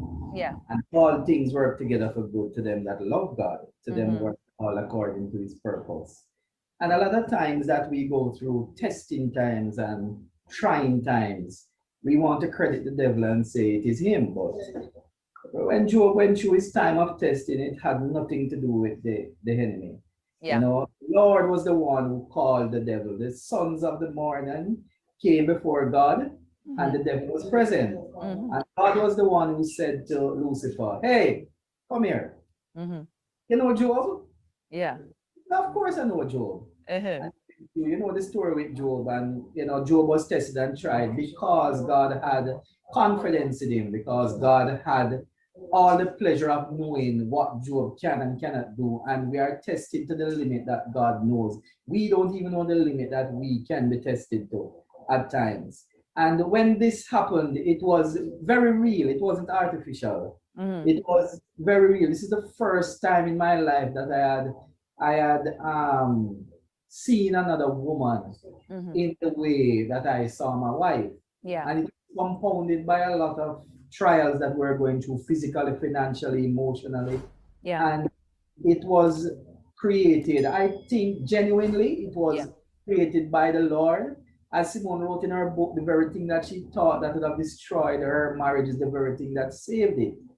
But hold on, Sean, you see a tough thing there now. Created by the Lord, you're telling me that the Lord would have brought infidelity, even if it wasn't physical but emotional, into my marriage to make me unhappy, make me sad. Are you saying that the Lord purposes things to happen? It is not the first that he have done it.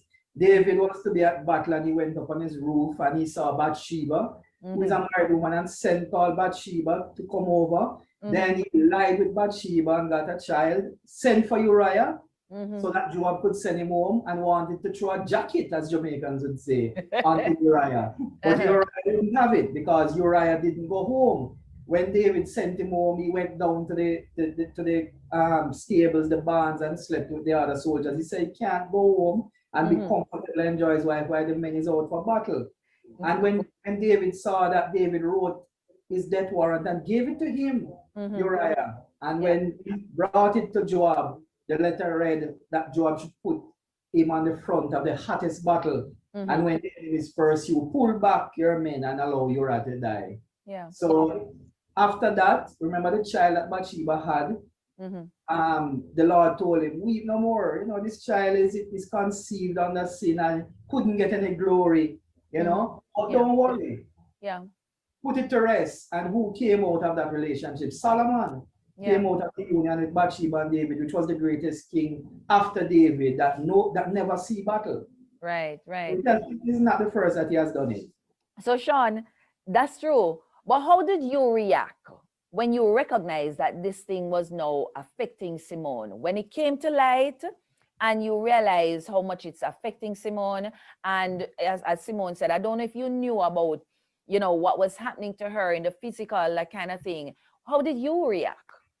Come on, as I said, it was very real, you know. It's looking back that I can now say all of this was ordained by the Lord. But being in it, I had no consciousness of that. I wasn't saying that at all, that all of this is for the Lord. I was ready to leave. I was ready to go. I was ready to throw away the years that we had together. I was looking somewhere else, you know. Even though it started as an emotional affair, so to be, I think maybe if the person was here physically, maybe it would have been a physical affair, you know.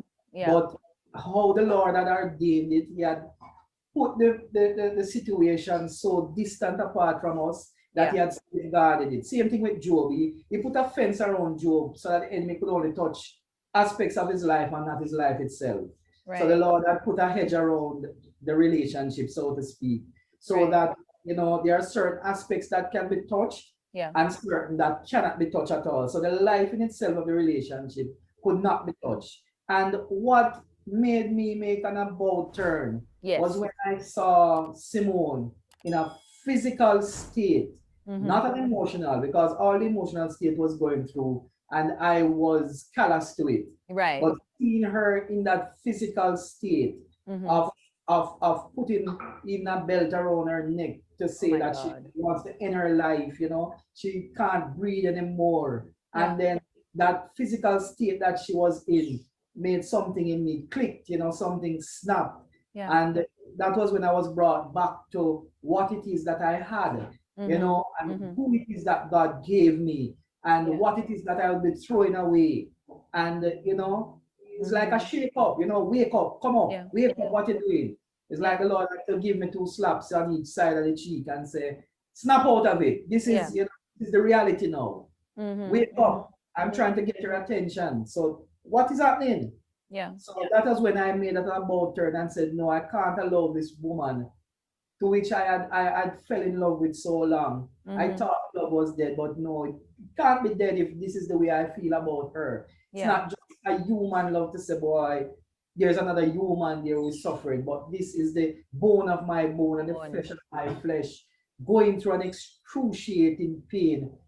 And something inside of me, it rubbed me too. I was feeling the pain, I was feeling the earth. And that made me decided to, you know, seek the Lord and say, boy, all right, yes, you have my attention now. And yes, you know, do what it is that you want to do. Have your way, Lord, you know. That's what he wants most of the time, for us to just cry out, surrender to him, give him the battle and let him fight it rather than us trying to fight it. And this is the way he operates. He's not going to force himself, but he's going to corner you. He's going to put you into a corner where it is that you don't have no other escape. You know, when Jonah tried to run, Jonah ran as far as he could, but yet still, Jonah was the one who told the men, you have to throw me overboard, you know.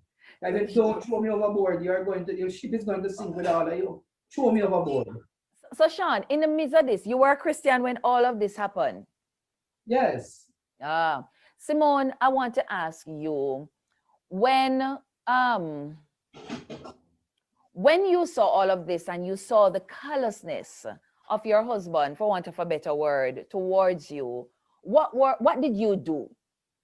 What did you do? I heard your husband saying, yes, you put something around your neck to say, hey, I'm done with this. So it sounds like you weren't just emotionally done, but you were physically done. But there's, in your book, you said there was something else you did. What was it that you did? Initially, I was angry. I was furious. I was not just only devastated, but very angry. Yeah. And I cursed him out. I I grabbed something. I started hitting him. I just wanted to see him hurt, but he wasn't hurting as much as I want to see him hurt. And I went back to the Lord and asked him to bring back his sickness, let him hurt.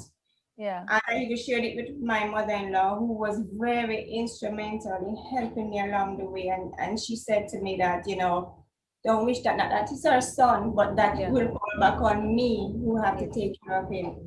And I went to the Lord and I said, God, you could have prevented this. Why did you allow this thing to happen? You could have and I realized I was angry with God. I was angry most of all with God. And I you know what the Lord said to me? Love your husband. And not just love your husband extravagantly. Yes, my God. And I wrestle with that. Because I'm saying, look at what this man is doing. You're telling me to love him. Yes. And yes, love him. And I'm going to be in it with you. Because the thing with God is that when he's putting you through, when he said whom he loveth, he chasteneth. Yes. Right? And because he loves me and he knows the situation and he was going to change the situation. He was more concerned with me, my soul. And he wanted to change me within the situation. And so he told me to love my husband. And it was not until I surrendered to it all, and the Lord became intimate with me in the whole process of it. Okay, guys, so who could have forgotten the bishops, the pastors, the worship leaders, the men in the church who, for want of a better word, I'd say struggle with their emotions, struggle with their sexuality, or were they just proving that they are real human beings? I mean, your comments, guys, some have been so hilarious, but some have been also very brutal. You have labeled them demons, you have labeled them all kinds of ways. But I'm going to do this one in a row. So you know, Donette Acosta, she was the first to come out and share that she came from her room one night after opening her home, of course, to a young lady, only to realize that the young lady had not just taken over her home, but had also taken over her husband. She came out and saw them kissing, and what took place next is for her to tell you. So here's what Donette has to say. So Donette, tell us a little bit about who are you? You know, where are you from? You know, what you wanted to be when you were growing up. Tell us a little about you. All right. I am from Christiana in Manchester. I grew up in Christiana. I have four sisters and one brother. And I went to school in Christiana. When I was growing up, I wanted to do food and nutrition. I love cooking.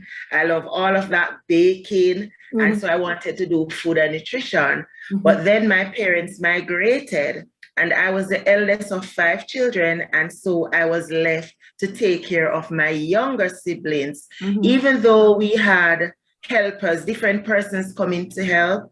I believe it was my responsibility to take care of them. And so even though at the time I was 16 years old, I was responsible to take care of my younger siblings. Wow. And so when I got through to go to Bethlehem Teachers College, I had to put that aside because I did not want to leave my siblings. Wow. And so I think for me, I wanted to be a teacher. But at the time, I didn't get the opportunity. And so I went in, I was a dental assistant at one point. Before I got married, I was a dental assistant. And then in 1997, I moved to Kingston. And that was the same year that I got married. And then in 1998, I started to teach, even before I went to Teachers College. Oh, wow. Because I was just about to ask you if it's a case where you finally went to Teachers College.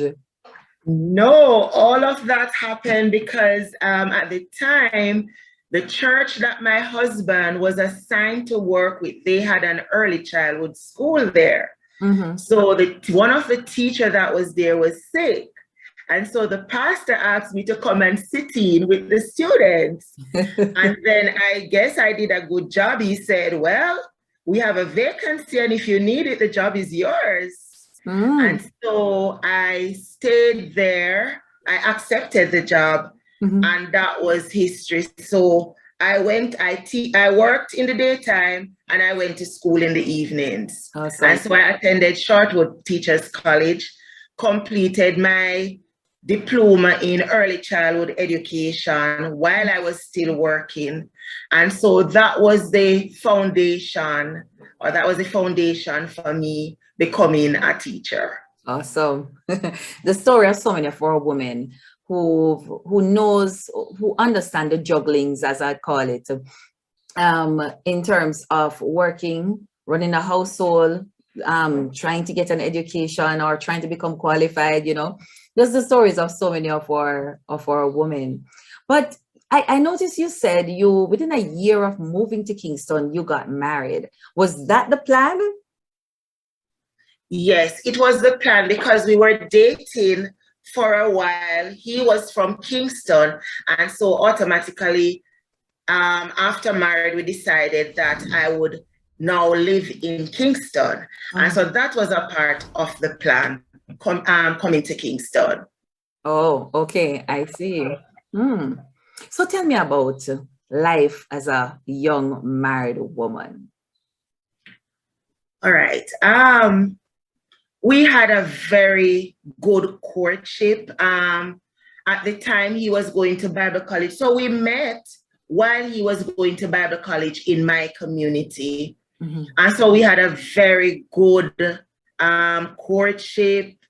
Everything was going well. There were different things that you have to agree to disagree. So there were some issues, but those were not major issues. Yeah. And if you read my book, you will get some more details, the full details of the story. And so we got married in 1997. And everything, I mean, both of us loved the Lord. We wanted to please the Lord. We wanted to serve the Lord. He was the youth pastor. The church was growing. I was happy because I always, I want you, as a Christian, you want to know that you're fulfilling the purpose and the will of God in your life. And at the time I felt, yes, this is it. This is what I wanted. I now have a job as a teacher. I am now married, and we're both serving in the church. Yeah. Yes, so that was in 1997.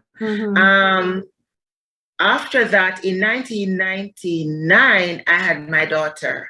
So, married, you're excited, you have your job, you're serving in the church. Everybody, most persons love you. You learn to adjust and to adapt, because my background from Christian is totally different when you come into Kingston. It's a whole different thing, but you learn to adapt and adjust. You get used to the people at the church. Persons love you. Have a good relationship with them. You see, you feel, yes, you're growing and you're at the place where God wants you to be.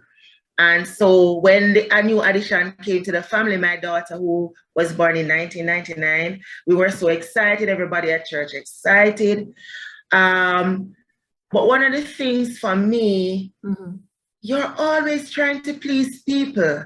Yeah. You're always trying to please church people and to please everybody. It's as if, how do I put it? You have to sit a particular way, talk a particular way, walk a particular way. They expect you to be at all the services, that kind of thing. Yes, it has its good and it has its bad, but regardless, I was enjoying the moment.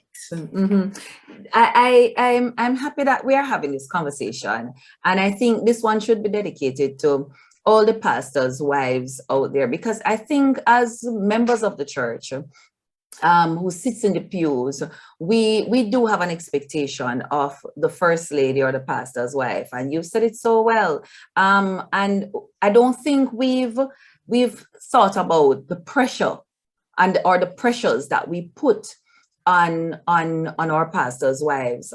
I remember some time ago, one of our pastors' wives said to me, she said she remember she was feeling sick one day, and she was trying to get her husband's attention, and he was just so caught up with the church that he couldn't see that she was sick. And she said, that day she felt like giving up.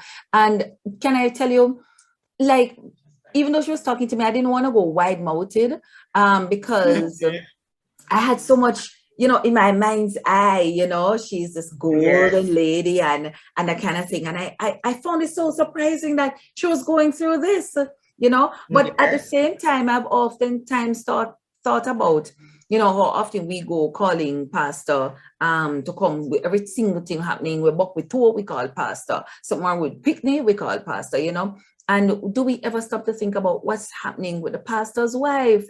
How does she feel? Because she have a home to run as well. That requires our husband as well. Give me sometimes it can be a very lonely place for you, because when you're going through stuff, sometimes you can't find anybody within the church to share with, because you don't trust persons to share with. And you feel alone because you're going through all of these stuff and you don't really know who to share with. So that was one of the challenges that I had. And I am sure that a number of other first ladies or pastors' wives, they go through similar situations. So life, as we know, as we've shared, life was going on, everything was nice and golden. But then when would you say was the marker of when things started going downhill? Okay, so I know at the time, my then husband at that time, he was the person who was 150% committed and dedicated to church. I believe for him, church was first. Yes, he loved his family, loved the family we have created, but church was first place. And so sometimes I felt neglected. I felt alone, having to be raising the children. At the same time, I'm going to school, I'm managing the household and all of that. What started to happen was I realized the closeness, how close he was getting to some of the younger persons at church. And I had an issue with that. And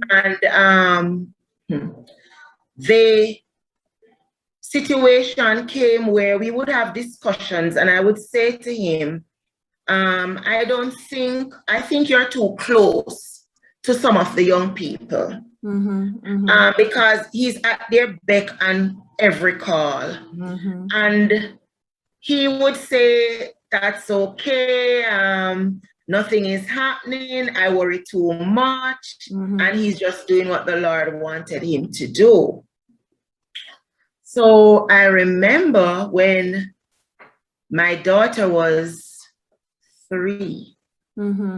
Yes, my daughter was 3 at the time. And this young lady, she didn't have anywhere to go to live because she was living with an aunt. She's from our church. She was living with an aunt, didn't have anywhere to go. And so we talked and I said, let's help her out. That was the biggest mistake in my life. So she came to live with us. How old was she? How old was she? I knew she had completed high school because she had completed high school and wasn't going back to school as yet. Okay. So you would finish high school, I think 18, right? So 18, 19 or 20 thereabout. And she was living with us. And I remember he would spend most of his time, he's teaching her to drive, he's teaching her to play the keyboard, they're doing worship together. Because remember now, I am tired. I come from work all day, school all day, I am tired. So I'm going to do what I need to do and go to bed. So they're having devotions together. They're spending time together. They're doing Bible study together, all of this. So we would talk about these things, and it would leave the impression as if I am the one who is making up stories or looking into things, or I wasn't, So I remember one night I was putting my daughter fell asleep in our bed. And I picked her up to go put her in the crib in her room. Yeah. And there my husband was at the time, intimately kissing that young lady. Oh my God. The shock that I got, baby fell from my hand. I don't know if she fell to the floor. I don't know where she fell, but she fell out of my hand. Oh my God. I screamed. Oh my God. I was distraught. I was hurt. I was broken. Oh my God. I was floored. Oh my God. I said to him, listen, she cannot stay here another day. Not another day. I didn't sleep the entire night. What did you do? As a matter, I want us to dig into that. Seriously. What did you do? Apart, I know you screamed, the baby drop. They turn around. What did you do next? Following on the heels of Done It, we had Lyric Rochester. And guys, everybody knows Lyric's story is out there in social media, but she shared some real facts. I know some of you hit out very hard that she was really just trying to make scripture convenient for her. But I, on the other hand, believe that what Lyric was sharing is what a lot of our women in church is going through. Lyric and Done It, they dare to walk, right? Not allowing themselves to suffer that anymore. But let's hear what Lyric had to say about the fact that while she was in social media and doing very well, she had to be taking home every dollar to her cheating husband. Let's see. Let's listen. Lyric, let's go into some deep waters here. So many persons know you in the circles as a Christian. Many persons know you as a worship leader, as a matter of fact. And I know a number of persons are concerned about the tattoos, the piercings. Is there, so let's as I said, I really want us to dig deep into some waters. The piercings, the tattoos, what does it signify for you? And you know, some persons are going to tell you, say, what the words say and the whole works. How have you dealt with it? But let's first start with, what does it mean for you? And then, how do you respond to those who have a concern about it? Okay, if somebody's concerned about me or like you that's watching, a lot of the times it has to do with their perception of you. So it's not really like you who you are completely, but a perception of you.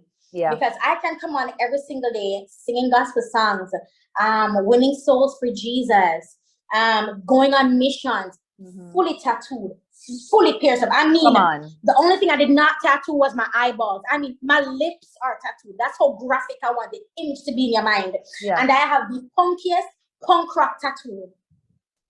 Their perception of me will never change, irrespective of what my character is saying, irrespective of how I treat people. Yeah. So my new response to that is it has everything to do with you and not me.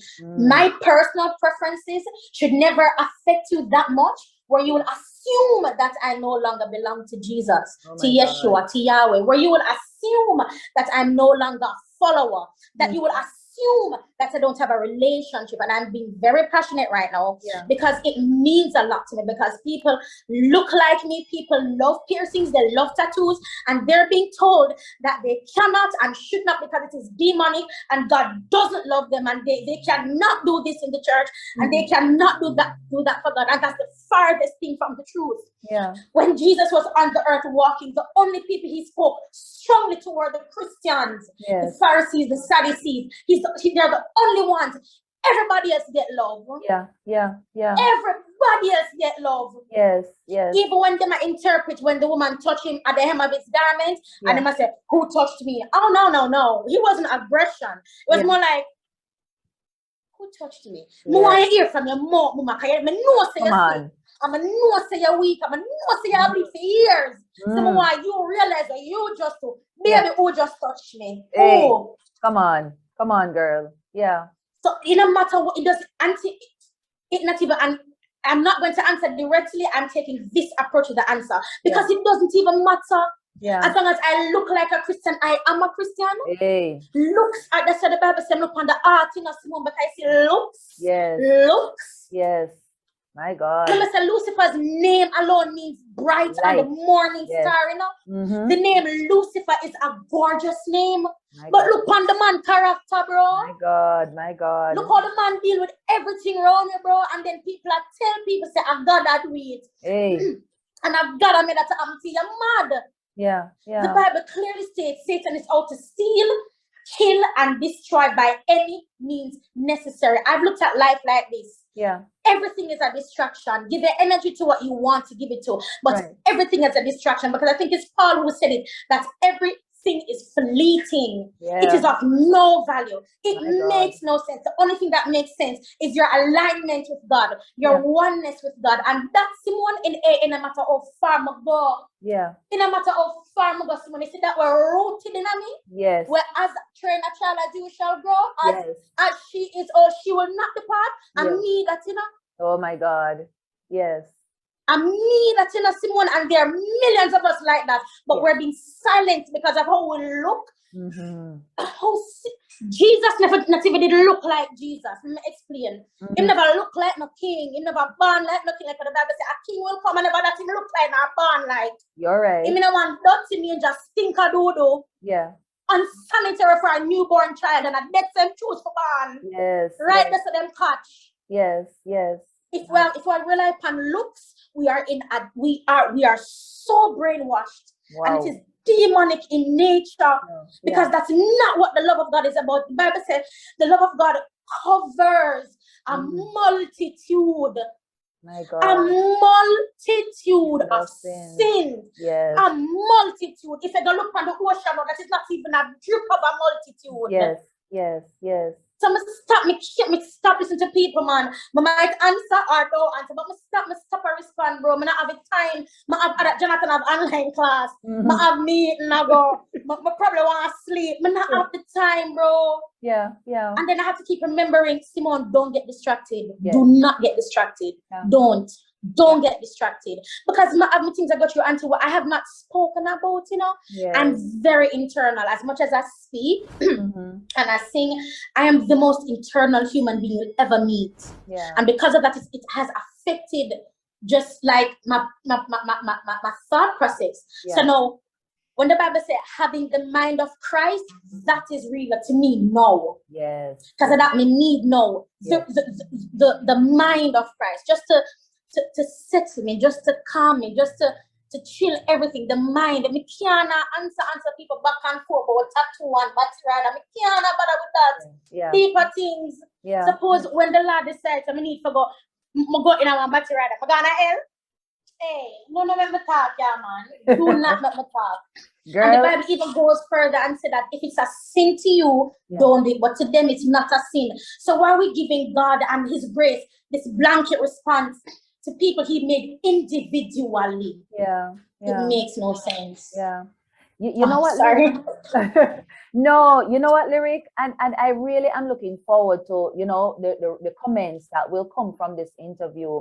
I'm listening to you, and you're a woman of the word, right? Because we tend to, and you're right, we broad brush everybody. We judge persons because they don't look a particular way, and because they don't look a particular way and act a particular way and speak a particular way, they're not, you know, who we think they ought to be. But you're right. Jesus, I mean, and we don't even want to dig into that, because I know if I start that, we know people will come down from my head too. But the reality is, and those who know me know very much that, listen, I am authentic. I'm a woman of the word. I am a Christian, and you can dictate to me whether or not I am.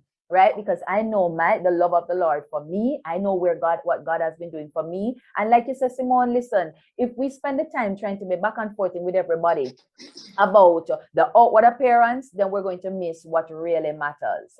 So girl, I love it. I love it. I love it. I love it. But we want to talk, and like you said, you're in a phase now where it's about renewing the mind and stuff.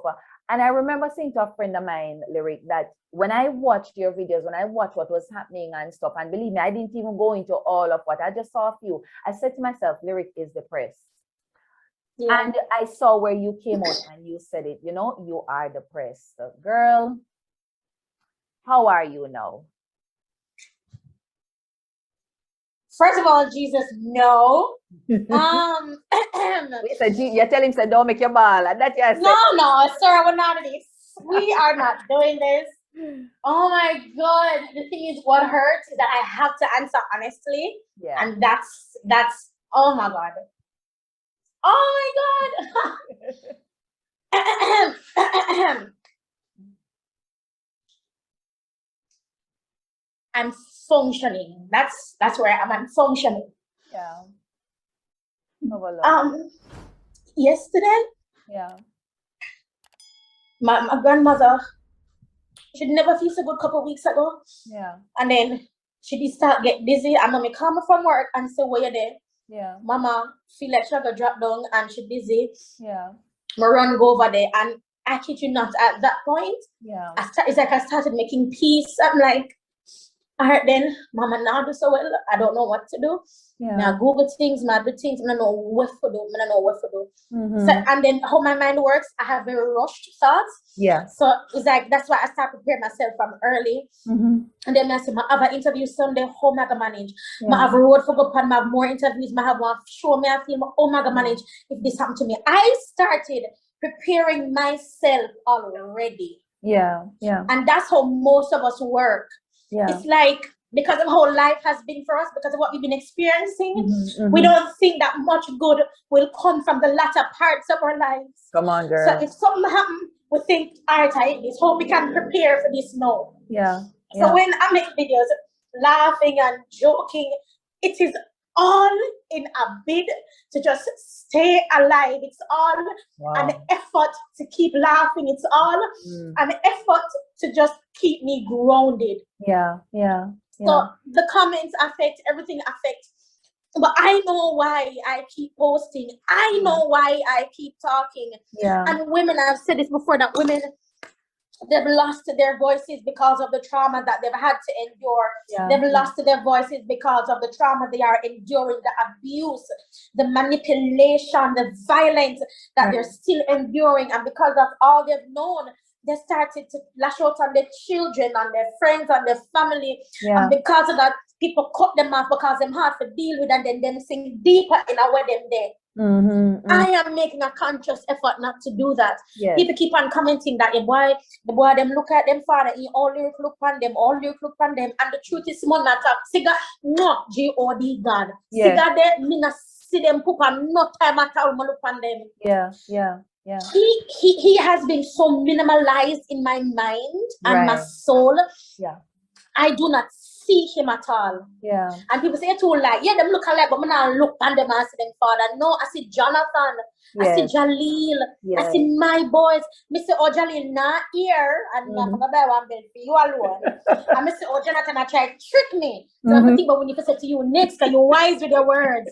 Yes. That is what I think about. Yes. I treat them like individuals, not the cause of my pain, not the source of my trauma, but I see them as individuals. And if us as parents, male and female, mother and father, can consciously make that shift, then dealing with our children would be easier. Because how I mother my children, a lot of mothers don't do that. I allow my child to speak. Jonathan, can go for that, please? Mommy, I really don't want to. And you're lying down, you know, mommy, you know that you can get up and get it? Oh, dear Lord. Facts. He sits. Facts. I'm get up and go get it. Because I'm not making feel like I'm still alive. I'm not going to just like my own pick me. I'm not do that. I true. Jonathan, check on Jaleel for me. Mommy, I really don't want to get up because I play my game. And you know that you're the adult. Oh, like no. you should take care of the children. Facts. I'm gonna do it right now, sir. You sit right down there, sir. That is Jonathan Henry. I saw him talk. Yes. Jalil in just violence at every given moment. Jalil, come here. Aye. And he start talk gibberish. Story time. Me didn't want taxi, right? Come on, girl. With the two of them. And the man, I make some swerve. And my mother instinct kick off. And I said, Father God, I forgot catch him in because if you're not catching me now, I'm going to stop. Blow scope, Jalil, lick the man on his shoulder, so pop, and point. The taxi man laugh, but me agree. Somehow I'm start cuss. Me say yeah and stop drive to Arawa. Where I run as a tackle a cow. Me vexing on the taxi man laugh and he must say, sorry about that, mother. I say, where my laugh? I say, oh yes, Jalil, body him up now. 2-year-old. Touch the taxi man on his shoulder and body him right up. That is Jalil. So when I see my boys, I see them as who they are, not what made them. Yes, yes. And you know, boy, Lyric, me no know. I'm happy I'm getting a chance to talk with you. It's one thing to see persons in social media, and it's one thing to kind of hear them, yes. But for me, doing this, creating this platform and hearing women, Simone, it gives me, I don't know, it energizes me. It allows me to see things from a different perspective. And now we can truly understand your heart.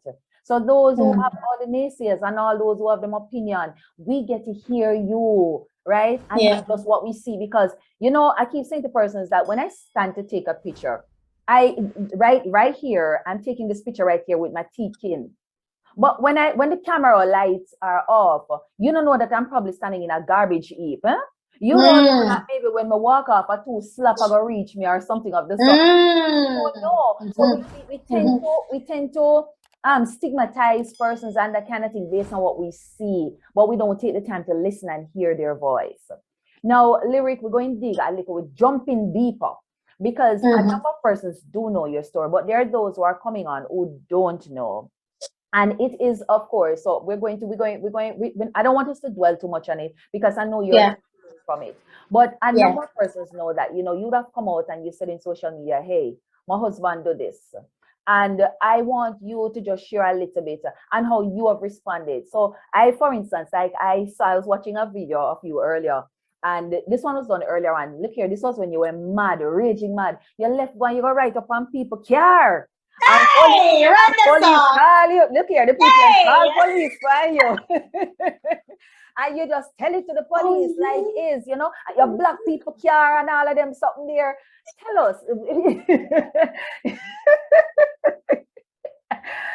Tell us first what happened, Simone. Tell us what happened and what made you become, because let me tell you something straight up, right off the bat. Me not tell you no lie.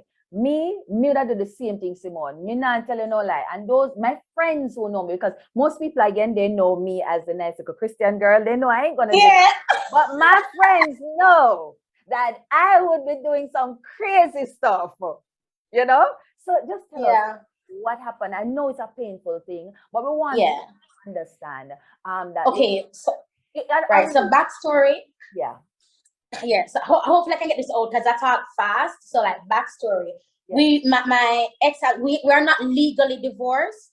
So like legally, I'm still the M word, but I don't refer to it. Look how me I move my body. Jesus God, I don't refer that beef, you know. Where I move my body there. Anyway, so I don't attach myself to that anymore. So I refer to him as my ex-husband. So or my husband. So we grew up together. We grew up really close to the point where we grew up as cousins. Because I always calling his mommy auntie, and father, uncle. So then my man like, oh, I'm a cousin. That makes sense. And I said, nope, that's just a friend who's not your cousin. Mom, come on, man. I thought that. So grew up together. That's a backstory. We reconnected when BB did around the place. BB Pinaso, and we reconnected. We grew from there because of the familiarity with both of us. We grew up together. Like, you know what? Let's just see. So within under a year of us meeting and reconnecting, we got engaged, got married, and everything started from there. He was the first person I've ever been with in an intimate way. And I got married at, I'm not bad at math, 20-something, 26 or 27? I don't know, you guys. Is it a 26 or 27? Because every time I really see the story, I'm like, no, I think you were 28. Anyway, so 26, 27, I remember. And I recognize that this doesn't feel right. This doesn't feel like what I've been preached. No, it feels like what I've been preached to, because what I've been preached to is, woman must be submissive and listen to your husband. This is the church that I went to. What the husband says goes, he's law, and when they make your money, give your husband, and that's respect. And the husband said no is no. It was just like black and white. There was no room for conversation, because that would mean you're being unsubmissive. That would mean like the Jezebel spirit is coming about, and you know what I mean.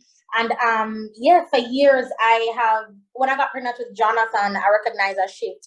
And I used to put on him phone face down, which a lot of people don't think is an issue. But for me it is, because we're married. Like, why your phone can't face or whatever face down?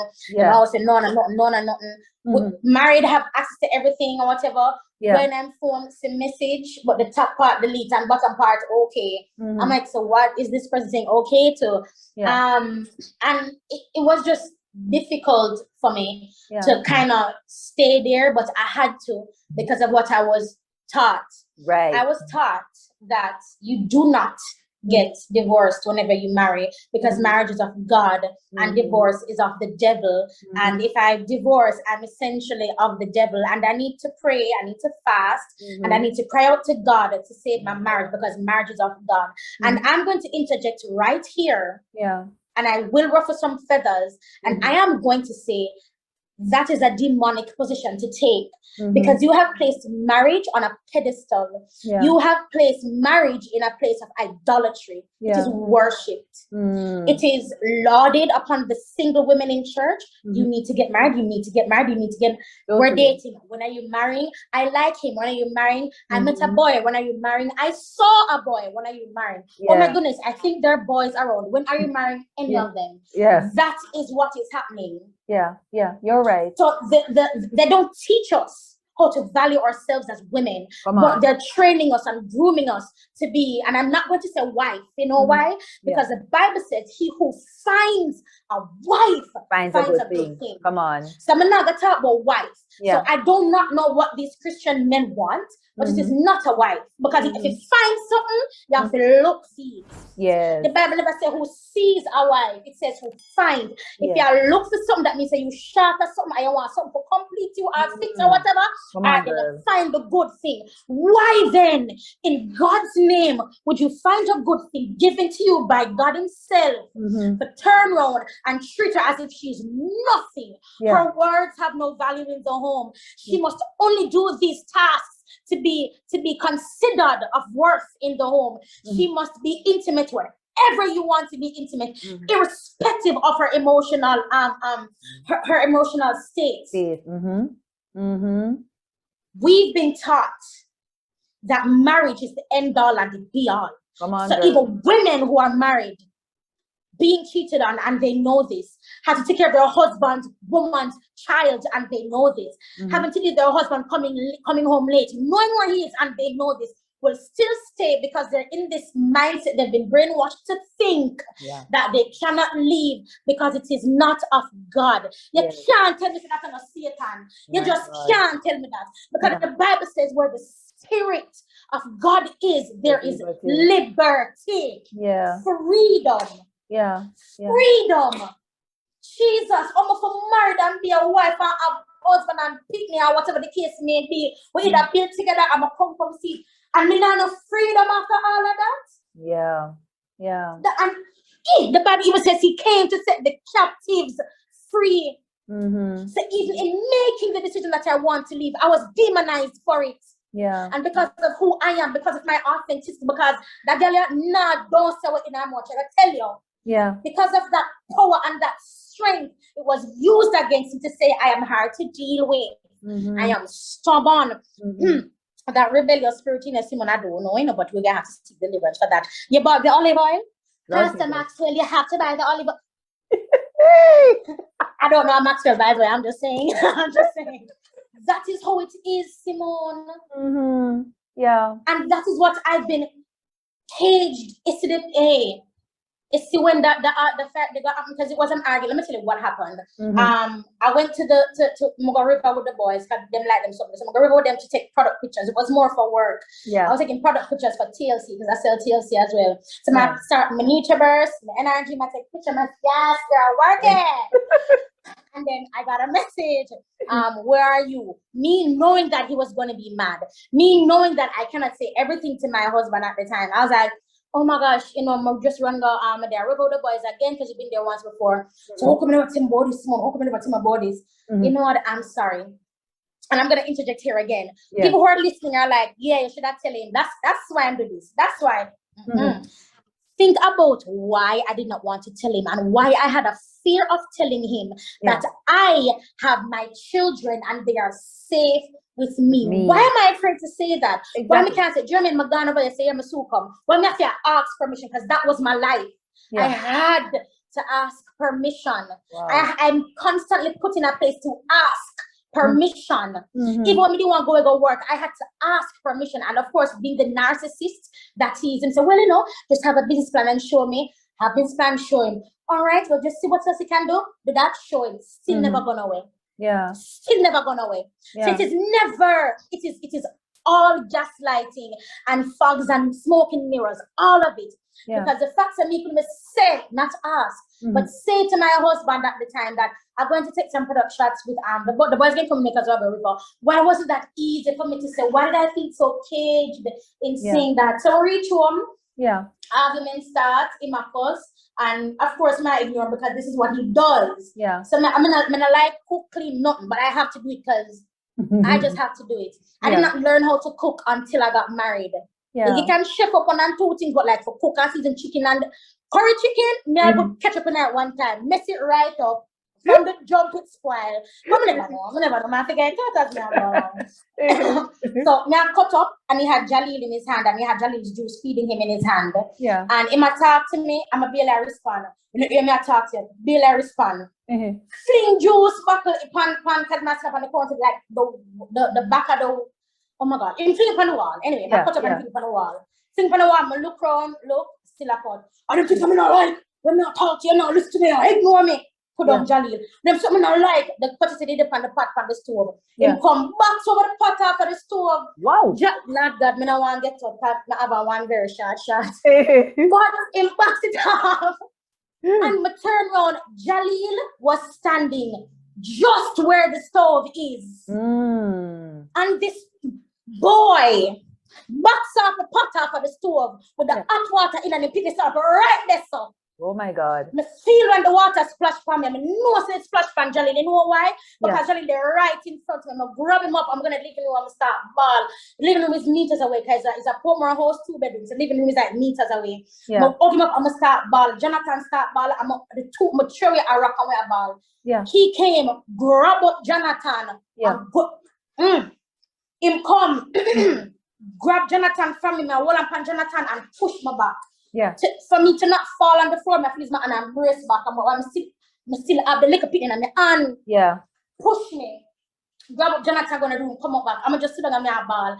When I sat down after that, when he put Jonathan room, I was sitting on the couch. At that moment, Simone, I experienced peace what the Bible talk about. I got that thing that passes all understanding. I was at rest, I was at peace. And I was like, oh, Ben, I'm a dick. I'm leaving. I'm not. There's no way. There's no way. Because in my mind, if I ever put anyone I might put them in a danger. So let's talk about Caroline Brown. Caroline would have shared too of her involvement with not just the young people, but the church at large and her husband, how he made it convenient to play around with the church sisters. I don't know. I don't know. You know, but I'm going to let you listen to what Caroline had to say. Guys, I'd love to hear from you. What would you do if you were married to a bishop or a pastor and you discovered that he has been cheating with a church sister or a church sister that you took the time out to care for? You discover that she was involved with your pastor husband. What would you do? So you got married, and what was life like? Now, because you are now seeing from a different standpoint, you're seeing from a husband. Or I'm going to dare ask you a question. Yes. Did you see him before as a man before you became his wife? There were some concerns, but I thought that marriage would cement it off. I saw some things that were real of concern to me. I saw some of the young ladies in the church too close for comfort to me. I would see some of them leaning over, and I was saying, you can't be perching over the bishop like that. And so there were some concerns, but I thought more or less when I get to the wife, I would change some of those, because I spoke to him about some of those, but he was saying it's okay. I mean, these are just young people and I just want them to be comfortable about me. Another thing too, I realized that whenever the car would have been parked at his home, so whenever I go there, I noticed there were other young people there. And I was saying, he's single. But these young people were always there, and I'm saying, I was concerned about those things. Yeah. So you would go to the house and you would see young persons. Yeah. Is it that you're seeing like one particular young person, or you would see like a group of young people? Because, and I'm asking that because if it's a group, there's nothing wrong. But if you're seeing one, or when you go, you have some in the living room and one always right by his side, was that what you were seeing? Well, most of the time I would see like one, and then another day I would see somebody else, but normally it's not in a group. As a matter of fact, I was very concerned to know that a sister, single sister, was living on the same building with just a bathroom parting her room from his room. And I am from a family that we are serious about God and we are principled. And so there were some things I knew off the bat was a concern. I spoke to him about it, and then later on the lady had to move because it was really disturbing. Yes. Want a better word. Yes. But you got in there. Yes. You got in there. Did you at any point in time feel like, everybody about this bishop, but he's my husband? Yes, I felt so. So life as Mrs. Britton. Yes. What was life like as Mrs. Britton? Life like, it was. And I want to take, because I noticed in a previous interview you said that, you guys, between the time of marriage, roughly 6 years, you had moved so many times. Yes. So talk with us a little about all of that. All right. So when we started off, things were real nice. I had my girls moved in. After, observing him, I had my girls moved in because he was very firm, a very firm person. So I had my girls moved in. Then we moved from Maypen to St. Anne because we were supposed to start a new ministry there, and it would have been hard to be traveling to and from Maypen, so we moved to St. Anne. Yeah. When we moved to St. Anne, I noticed that another set of females came on board. So it's as if wherever we go, there were females. It's as if he was a magnet, and they had to come close, and he loved it because whenever we were going on mission, he loved the entourage. Yes, he wanted everybody to be behind him, a busload at this, and so. But what I noticed is that he loved the female, especially the single ones, and if there were any married ones, normally the husbands would not be a part of it. It was normally the females. And so everybody knew that in his ministry more, it would have been 95% females. Yeah. But then the moving continued. Yes, from St. Anne to where next? Westmoreland, Hanover, where next? Well, we moved about 3-4 times in St. Anne 1, it was a little bit too far from the ministry. Then when we came close to the ministry, it was just too much because everybody was coming over just about any time.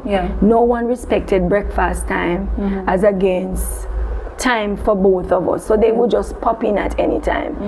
I was very uncomfortable with that, because I wanted us to have our time, you know, and then after church I would have to prepare food for everybody, so everybody would come over, and then it was just all of that. You know, I'm happy you said that, Caroline, because let me share something with you, and I feel guilty now that I'm talking to you. Church, we tend to think that it is okay. Sunday after church Sunday, you can go brother so and so house or pastor house and big food, big pot of coke. That's how we talk, you know, big pot of coke and the whole works. And so we really don't give any regard for the fact that you guys need your quiet time, you need your family time and that kind of thing. But you are now allowing us to see that never all, I mean, I'm sure you didn't mind some of the time, but after a while it can become a little overwhelming for real. Yes, especially for those women who want to come a little bit before breakfast time, and they would never leave until after dinner time. Jesus. Yes, they would be there for the 3-course meal. So what am I do there? Nothing, just sit and watch TV, and they are just there. Oh, really? Yes, and some of them would not even say, all right, let me take care of the dishes. They would just be there. And what I also noticed that most of these women, they would have been having challenges in their marriages, so they wanted an escape from their home, and our home would have been the next safe haven. And I'm not saying I had a problem with it, but I'm just saying sometimes I wonder if they had conscience. What role did you play when they were there, apart from the fact that you were the nice hostess and the pastor's wife? What role did you play? Meaning, so a wife come over, is it that you got a chance to spend time talking with those wives, walking them through, counseling those wives, or it was a case where they come, you greet, and they're over to your husband and you can do your housework or stuff? Yes, that was the case. Most times when they come, they wanted to talk to him. They want, and so because I am the wife that is always busy, I'll find something to do.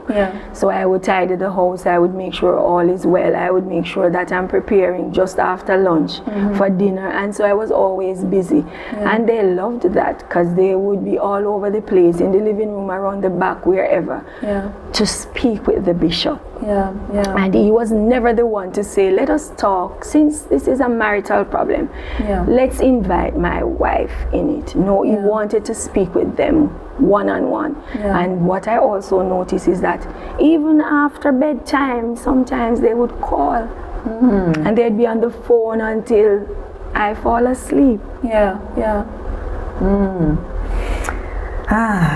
I'm listening, this sounds like deja vu because we did a similar interview like this, but I wonder, you see, Caroline, are we naive as women in the church? Are we naive? I think we just want to be that godly woman to do what is right and expect them in return to be doing what is right also. Because it was later on that I found out that the midnight calls weren't really the calls I expected it to be. It was a little bit more than that. So when did you realize that something wrong? Where in it that did you realize that something isn't right? Well, I accepted everything and I spoke to him about everything until when we moved to St. Mary. I realized a sister came into the church, and if I'm not there, she would want to play the role of wife. Oh Lord. I noticed that on Wednesdays he would normally come back over to Clarendon, for fasting. If I'm not there to drive, then that sister would be the chauffeur. And I realized it was just too close for comfort. I noticed even if I don't get the chance to go to Bible studies, she would be the one to take him home. Bible studies would be over like 8:39 and he would not get home, which is like a 15 to half an hour ride home until too late. Too late. I remembered even one of the time we had an argument and I said I couldn't go to church to listen to him. And that sister took church dismissed that Sunday after 1. And he never got home until 12, a few minutes to 12 that night. Wow. What did you say? I asked him about it. He told me that he was out with other sisters. Later on I found out nothing was like that.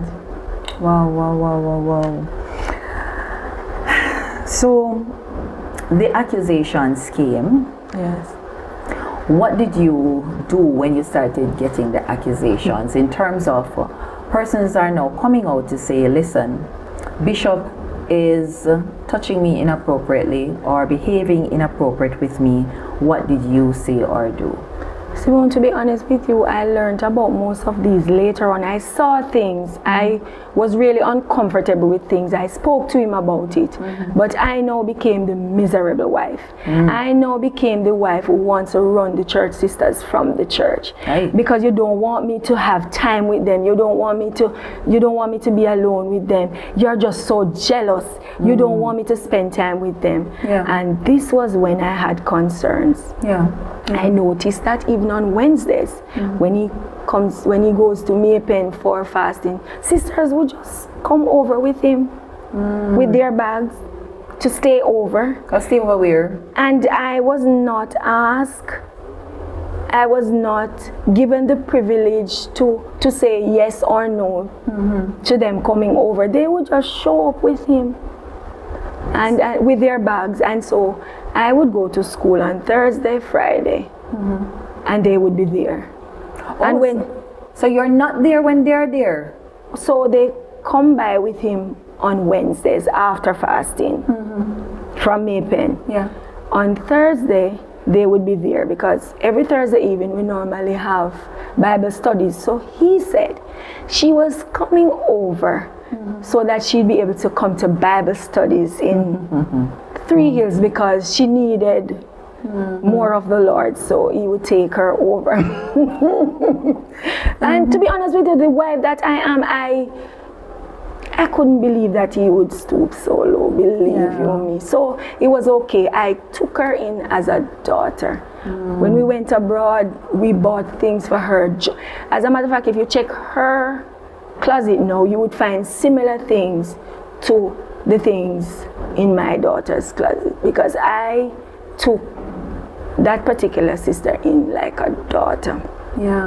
Only to find out that a picture started circulating in the church. And nobody wanted to show me or tell me about this picture. Until a woman became so upset. She sent me the picture and she said, see your husband and in concubine a beach in a compromising position. I died 1,000 deaths. Mighty God, mighty God, mighty God. At the beach? At the beach, in a compromising position. So what you say and do? God have mercy. So I called. Me a warrior, no. Everybody will know me, and those who really know me know say me a warrior. So I called her and I asked her about the picture. She said, yes, it's me. So I said, okay. So I went to him, the person I thought that would have known better. So I asked him, I said, I knew you were going to the beach that day. But I did not know you were taking company. And when I showed him the picture, remember she told me, yes, it's me. When I showed him the picture, he asked me, so this is a picture you can carry go to court and pin me? You can't win me on this case. Mighty God. Was he saying that that's not him? He did not say it in so many words, but if she acknowledged and he's now saying, you can't pin me with this picture. You play a shaggy, it wasn't me. You can't carry me go to court and win me with this picture. Oh my God. And I was hurting just to hear those words.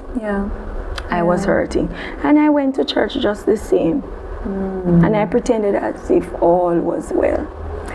So there's something I want to ask you that I heard in one of your other interviews that made me a little concerned. That once you get to church, he would ask for the service to be turned over to you while sisters were being rostered to enter his office, in and out of his office. Rostered in and out of his office for what?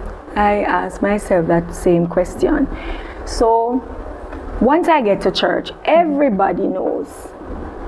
And over to Sister Caroline, or they would say First Lady, and over to First Lady, and then to be honest with you, I think it is a strategy that he came up with to ensure that I was always on the platform. And so you would see sisters going in and out. You would see usher calling sisters to go to the bishop in the office and all of this. I became so concerned. I asked him about it. And like he was saying, so am I not supposed to speak with the members of the church? And I'm saying, why is it that you do this during service time when they really want to enjoy service? I need help. I mean, praise and worship. There were members from the praise and worship team that had to go into his office when it was their time to come and help. And I was always concerned about it. I asked him about it.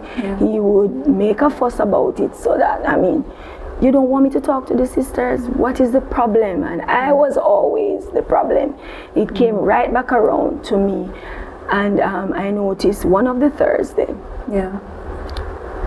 As a matter of fact, more than one, but one in particular. The sister came back and she was flustered. She was so uncomfortable and I knew something was wrong. The female intuition or the wife intuition. You call it a gut feeling. Yes. Told me that something was wrong. And after church, she was so ill that she needed some medication. I got the medication for her. The mother that I am. And it was later on I found out that time that she's one of the incident. My God, my God, my God. So it escalated. You've now discovered that as a matter of fact, I still want to back up a little. No problem. When did you realize that, like seriously, there's a big fire lit now? You've been living all this time, what you call, you're sleeping with the enemy. When did you realize that things were so out of control? There were so many women being hurt. There were persons now coming out. It's two questions I ask you. When did you realize, or as well as, was there any concerned citizen in the church who pull you one side and say, sister, something wrong, you know? Was there anybody like that who really reached out and said, Sister Caroline, you know, your husband wants to sort out? Did anybody do that? To be honest with you, it's not church people that did that, you know. It was the people on the road. And I started asking him, why is it that every parish we move to, every community, it's the same stigma? Send me husband a gallis and this. And I'm saying, I am tired of this. It is not that he was lacking in any way. So why is it that this stigma follows you everywhere? I could not understand it. And believe you me, when all of this, what you call, burst out, it was not while we were together. Most of this happened after. When did you leave and why did you leave? All right. After the scandal with the beach, and knowing that he didn't accept it, he did not apologize to me. She didn't apologize to me. They were behaving as if all is well. She came over when she wanted to. She stayed as long as she wanted. I thought more or less I am now not the wife. Obviously somebody else is the wife, and I'm not willing to compete with anybody. Based on who I am, I'm not willing to compete with anybody. So guess what? If this is the person you want, then I'm not gonna. This is a teenager or a big enough person? In her 20s. In her 20s. Yes. So you left. Listen, how I left. I said, God, I needed a way out of this because I am now uncomfortable with all of what is going on. When I talk to him about it's a problem. And so I asked God to show me a way out. I went to Victoria then, and my father was not well at the time. And I said, all right, since he's not well, let me, as the last of 10, move a little closer, because all my siblings, except one, was living abroad. And so I said, all right, let me go closer. Because at least when I move there, we can go from Clarendon backwards, because he has a ministry in Clarendon. We could spend some more time with the people in Clarendon to do Bible studies and all of that. So at least we'd balance it. So I asked the Lord to show me a way out. I was tired of being around the people. And once they see me coming, the crowd would part, and you know. And so when I moved back to Clarendon, not moved fully, but spent some time with my father more so than ever. I was in a crash. He was on spot at the time. And God allowed that to happen. The car, a bike man just came from nowhere and slammed in the front of the parked car. He knew about it. But he went back, and he did not know that the person to fix the car came on spot and said, no, teach me, can't allow you to drive a car like this. I'm gonna fix it. And he fixed it, and he didn't know. I was going home the 8th of February, the week before Valentine, to surprise him, to let him know that the gentleman, God spoke to this gentleman and he fixed the car. So I went early this Saturday morning. As a matter of fact, I was summoned by the Holy Spirit to go now. And when I went to St. Anne, it was the same sister that was running out of the house that early morning. My God. And when I went into the house and I saw him in his boxers, and I just walked past him and I went into the other rooms just to make sure. The other rooms were untouched, but our matrimonial room was ruffled. My God. So I asked him, what was she doing here? All right, guys, so I know I've been really taking you back down memory lane with some of the episodes of Uniquely Me, but this one stood out for me, guys. Shireen Hemmings, do you remember her? She was married to Bubba Dread. Yes, you heard, she was married to a Rastafarian. Well, I'm just calling him Bubba, but that's what a lot of you said. But he was a Rastafarian. And you remember her struggles, right? You remember her saying that she had no clue how she ended up at the altar with a Rastafarian. And of course, the turmoil, the war inside the home, one chanting and one praying. But let's hear what Shireen had to say.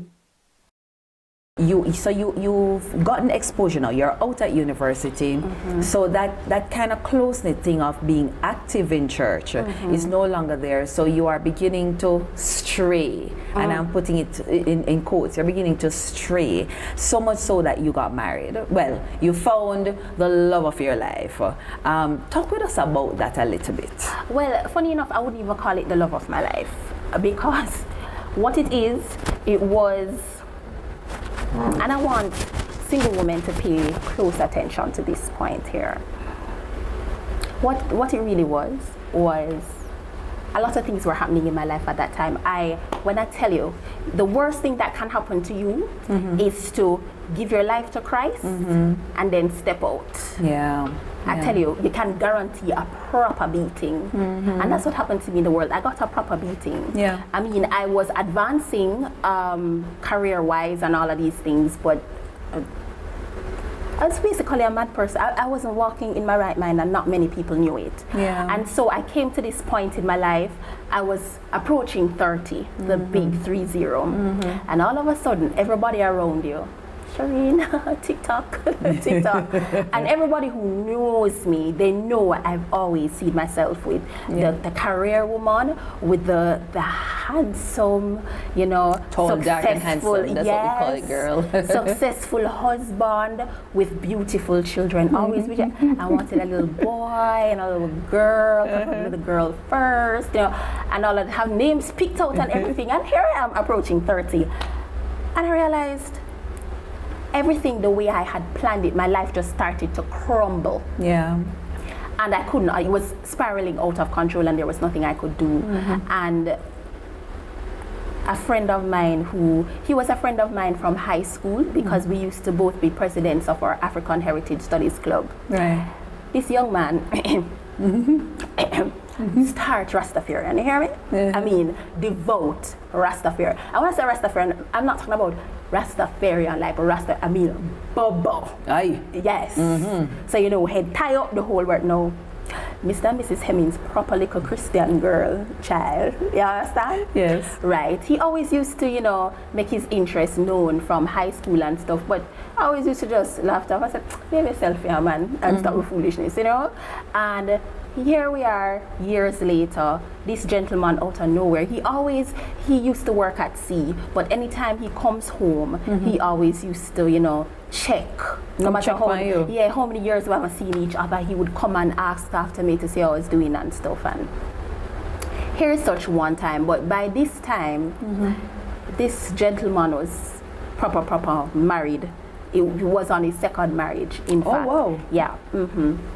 Anyway, when he came around, you know, quarrying to me, I tell you, the strangest thing happened. When I tell you I strayed because I started reading books that I shouldn't have read, and then I think that added to the confusion as well. And so astrology that I was told to stay far from very early, I started getting desperate and reading, and I'm like, I was in the office one day and a co-worker was there with me, and he said to me, you know, we were looking through these signs, which signs go together and all of these things, and he read to me about, you know, a Cancerian, and what was read I seem to identify with it well, and I remember looking out to say, be careful what comes out of your mouth. You see, holy angels may be waiting to carry out the word of God, but you see the opposite that come out of your mouth? Yeah. Just rest assured, Satan has demons too ready and waiting to carry what you ask for. Yeah. And so I remember the words that were uttered out of my mouth, I looked up to the sky with so much emotion and I said, God, what happened to my Cancerian? What an abomination. Yeah. Do you know, not even 5 minutes after my phone rang, here it is, this gentleman was on the phone. All these years we were friends, you know. I didn't even know he was born in July. Okay. He called me, I mean, not even 5 minutes after that statement, he called me and said, you know, he's in the country and he had stopped by my house, but my parents said I wasn't there, you know, and he longed to see me. How am I? Where am I? I was working in New Kingston at the time. He said, really?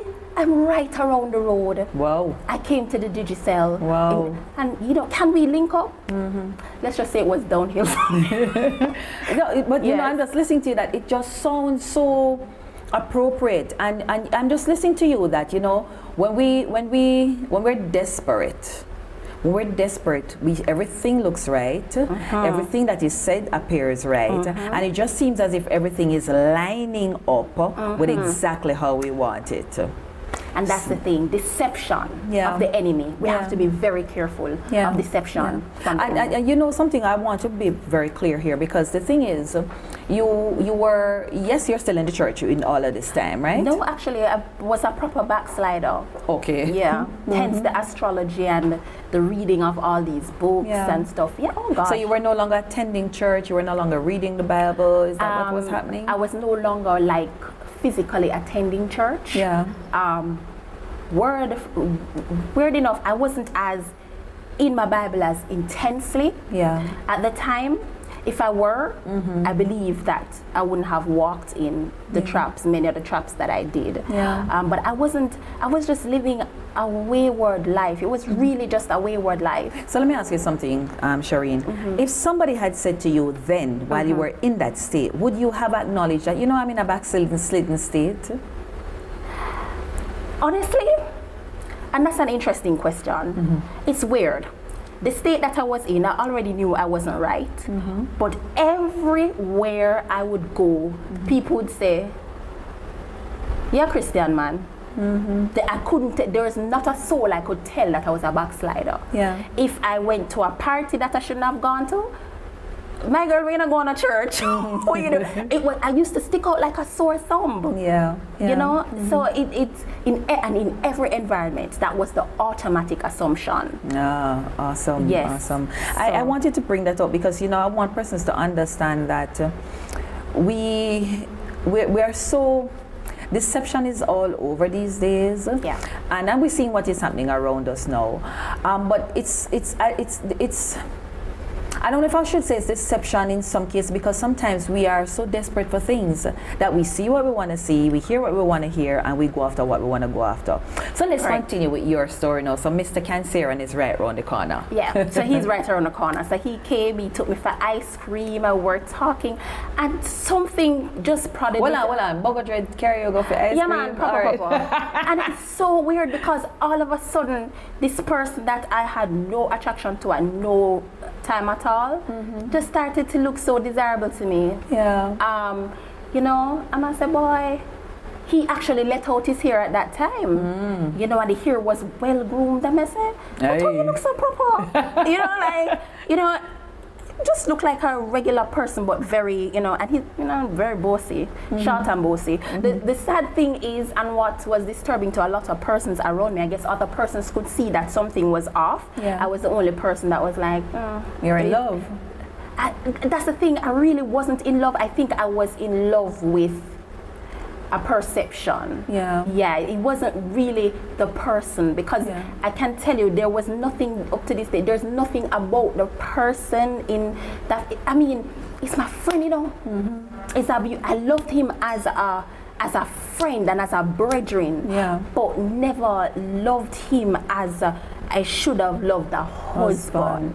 So Shireen, how is it then that you got married to this person? And that is the thing. As I said, a lot of persons didn't know that I was really and truly not in my right mind at the time, because I can tell you, up to he asked me to marry him, I still don't remember saying yes. Wow. I remember the first thing out of my mouth was, you sure?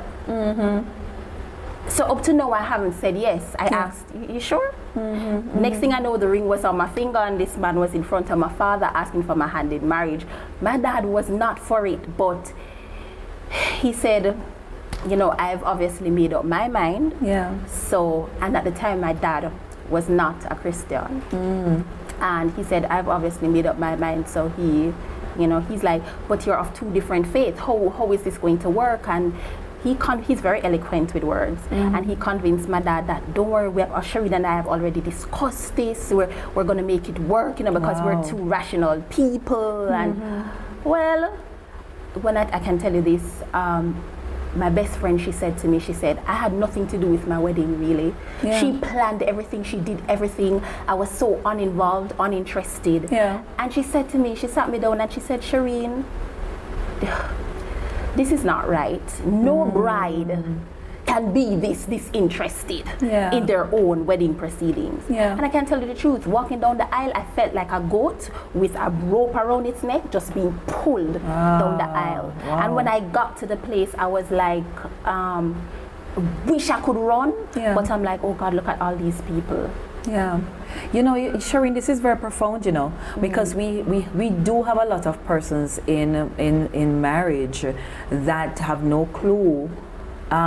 Will tell you that they felt some of those things, but they were afraid to turn back because they don't want to disappoint. They don't want to disappoint the person that's waiting. They don't want to disappoint the congregation or the guests. They don't want to disappoint all those who spent money and that kind of thing. But the truth is, and those of you watching, let me ask you a serious question. If you found yourself at the altar with somebody that without a shadow of a doubt you did not love, what would you have done? Please put it in the comment box. Let me know what you would have done. So Shireen, we know what you did.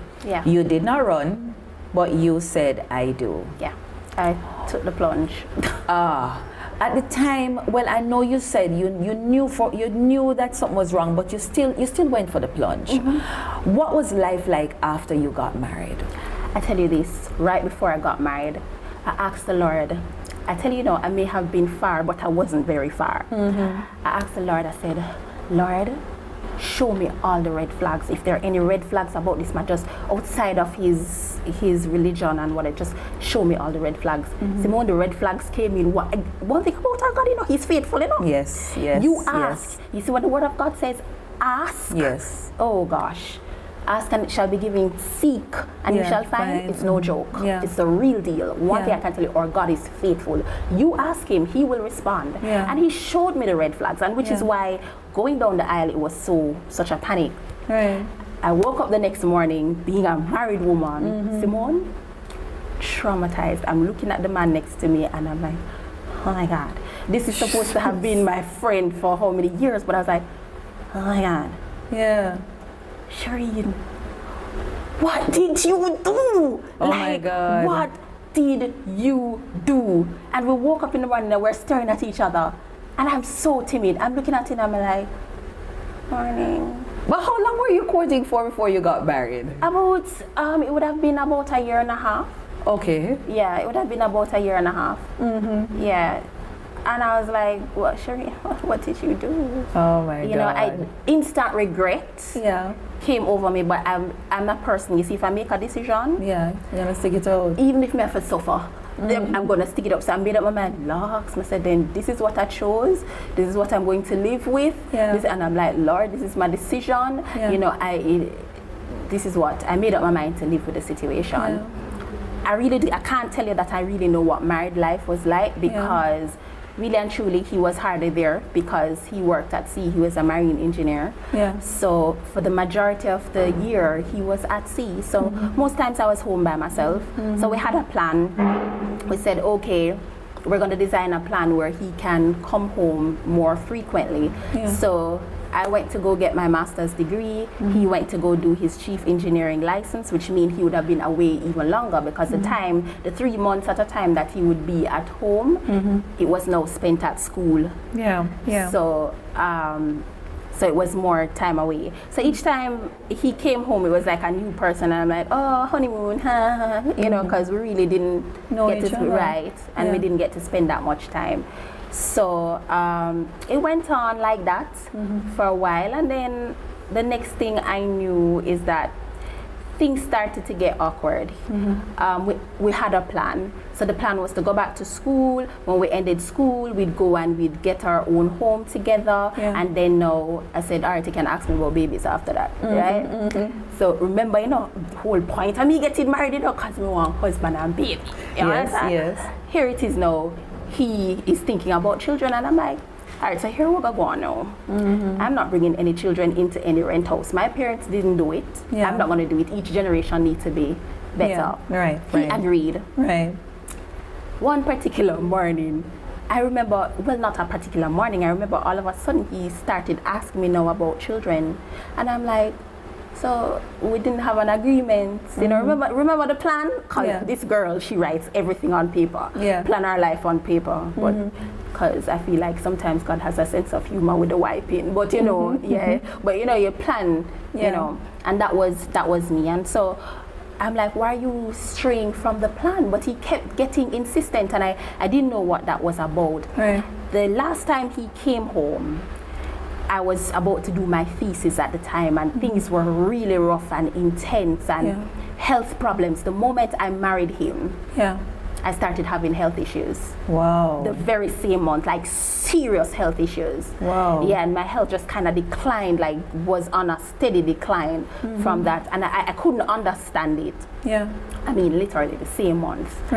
And it went on, and then by the time I'm supposed to be coming up to my thesis, the health challenges got worse, and I was dealing with that and focusing in school, and I was going through hell, literal hell on my job at the time, and everything was happening at one time, and I tell you, I was at a breaking point. And it's at that point he's asking me now about babies, and I'm like, what do you mean? You know, like, I really can't see past what I'm going through right now. Let us just pass this. But when he came home, something was really, really off that last time when he came home. But because I was so absorbed in everything, I just didn't have time to put my finger on it. One day I was in my living room because, as I said, I felt like my whole world was crashing down, and I was not happy, far from happy. And how many years was this in marriage? Okay, so we got married in December 2013. Separation came about May 2016. All right. Cool. Right. So one day I was in my living room, complete with frustration, and I was thinking about the whole thing.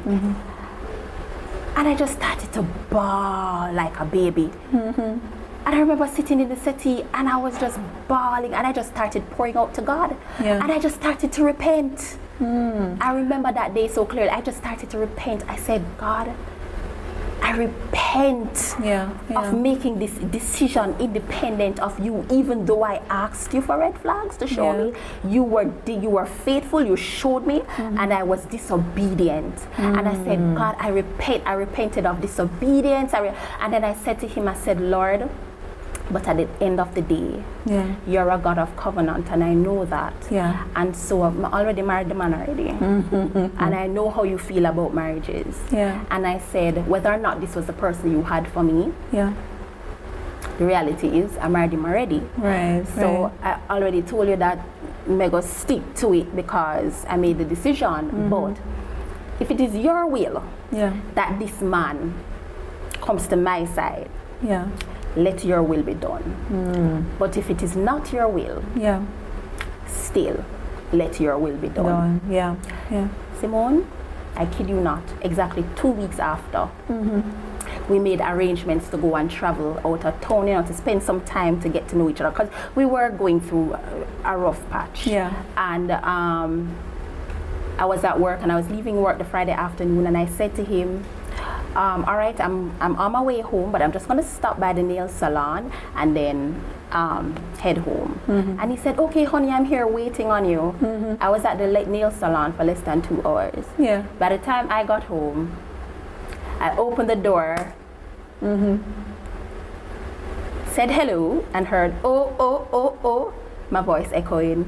Okay. When I went in, the house was empty of him and his things. Like, empty of him and his things. Like, he took his stuff and he was not there in less than 2 hours. Remember? You guys were going out. Yes, and we were talking on the phone all the way from my office till I got to the nail salon, and the last words he said to me was, honey, yeah man, I'm here waiting on you when you come back. So I walk into the kitchen, and I see a note there written on a paper napkin. This feels like Lifetime. This feels like a Lifetime movie. Welcome to my life. All right, so and I saw a message on a napkin. I will always love you, but one day you'll thank me for this. Wow. Exactly 2 weeks after that prayer. It had to happen though, because it was getting really difficult for me, Simone, because this man, as I said, he was a devout Rastafarian. So, in the morning, 4 o'clock, him up a chant. And it was one war in the house. Come here, say, no, you not done me.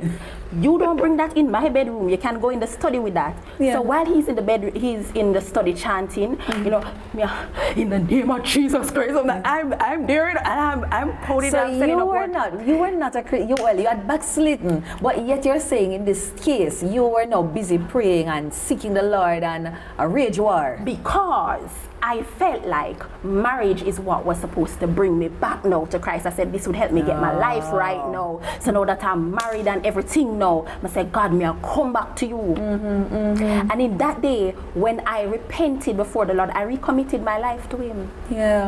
But I started, before that, the Lord had set me on a journey. So I started going back to a church. I found a church close by that was feeding me with the word. It never felt like my permanent church home at the time, but I knew it was just a resting place until the Lord wanted to set me where He wanted to send me.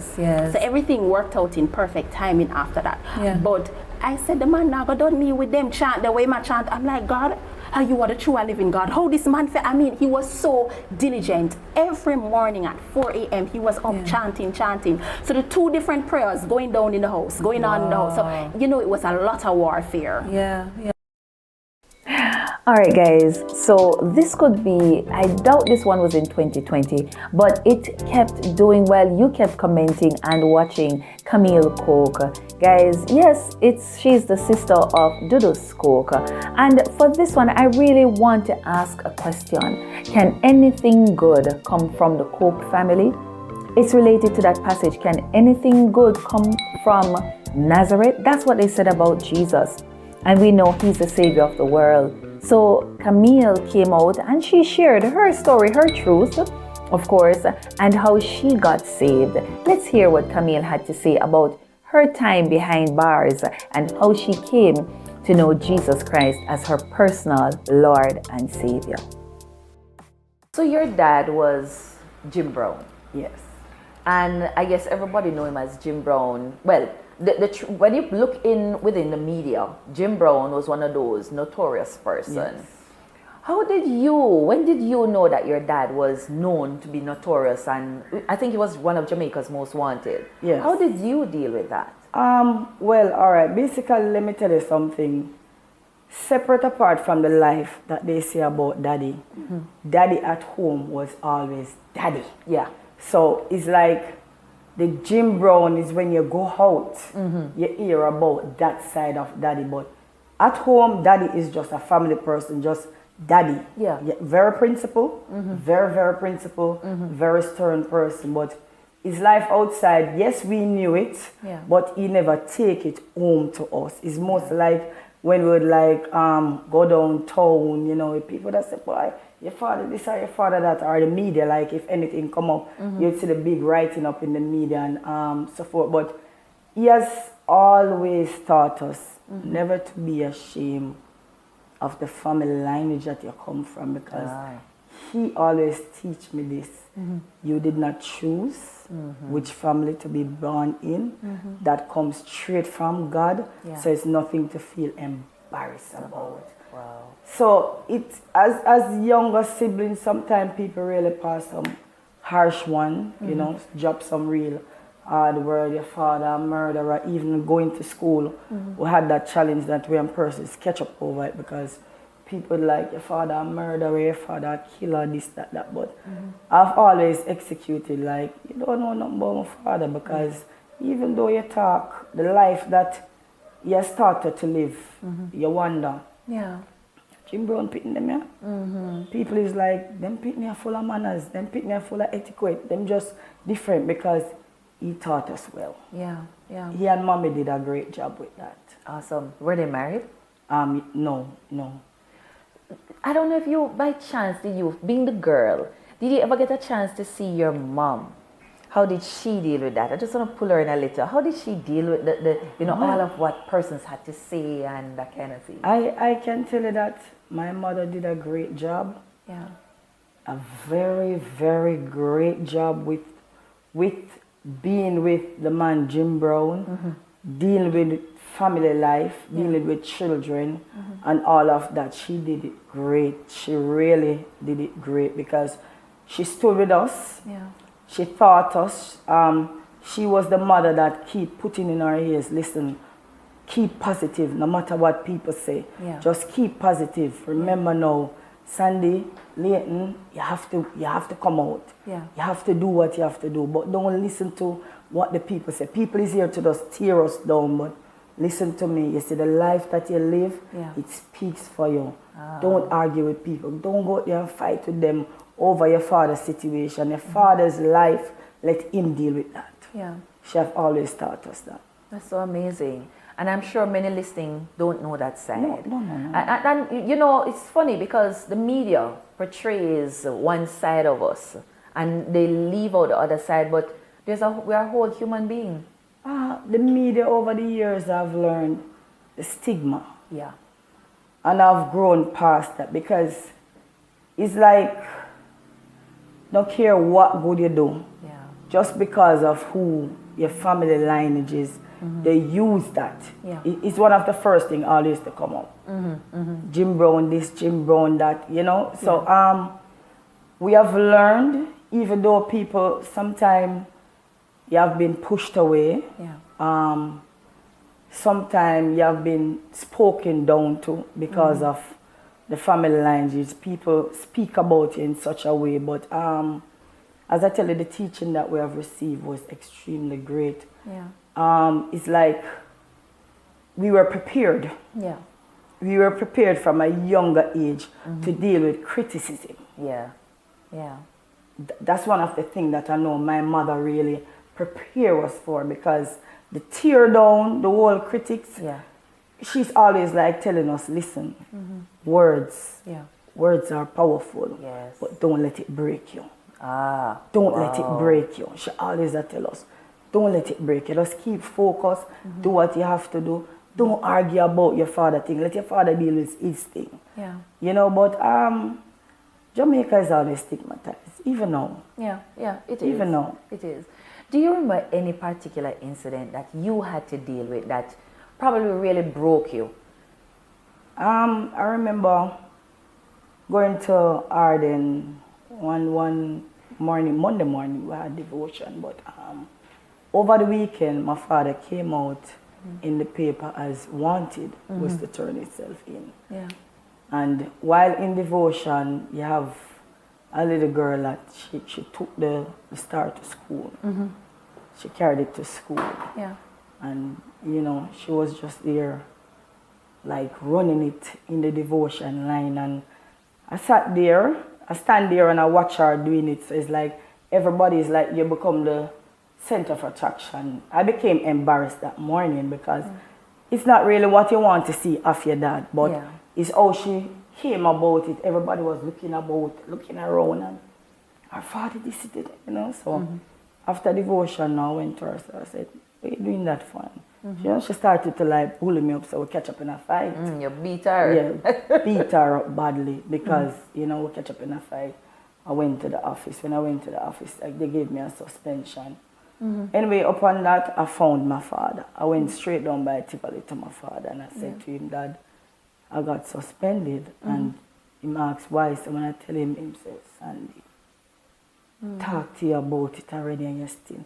I said, Daddy, she carried the paper to school, and she was just like showing everybody like she was jail me. He said, well, so they suspend me, and they say, how long? So I think I got about 5 days suspension. I was to take my parent. So he was telling mommy that, you know what, I want to go up there because I also want to meet this child, and I want to meet the child parent, because I don't think people really, so mommy I said, Jim, you no bother go, man. Anyway, in Preston he came, he met with the guidance counselor, and he met with a little girl, and her mother was there, and her mother was telling her that she's rude, you know, and tell her that things like these, if you have your friend, you try to embrace your friend, you don't try. Her mother was pretty well nice. She became my best friend. She became my best friend because our mother really rocks her up and tell her that she was very rude. She shouldn't have taken the paper out of the house because our mother star, and she decided to carry it from school. Come make trouble. Because she want to bring me down, right? Yes. But somewhere in there, as you grew up, Sandy, you, well, based on the growing up, right? Your dad, then your brothers, somewhere in there, it made you tough. As I told you, became the only girl. Yes, I became tough, very rough. Yeah. That person started to say, boy, I done this and she rougher than her brother them, and I became very rough, very hard. And somehow it's like it attracted me forming my own gang. Yeah. My own friends, my own alliance. Yes. And in my early teens, you'd see me like with most men. When you see me alone as female, you would see 20 men around me. So I became very tough, very hardcore, and I operated with my own thing. I did my own thing. Yeah. Even though my brothers were there, I run my own thing. So, is it okay to say that you were a little done it in your own rights then? Basically, yes. Yeah. Yes, because I did my own thing. I operated with my own friends. We do our own stuff, you understand? Yeah. Persons usually say yeah, my done, yeah, my this, yeah, my that. You understand? Oh, yes, they usually say it. Yeah. It's no doubt about it. Yeah. So your brothers, they too have been out in the media like Daddy. Yes. Because not many persons, everybody, the truth is everybody knows you as Dodo's sister as well. Yes. But your brothers more so would have been out there. How did that impact you? Well, as I tell you, I was just doing my own world. Yeah.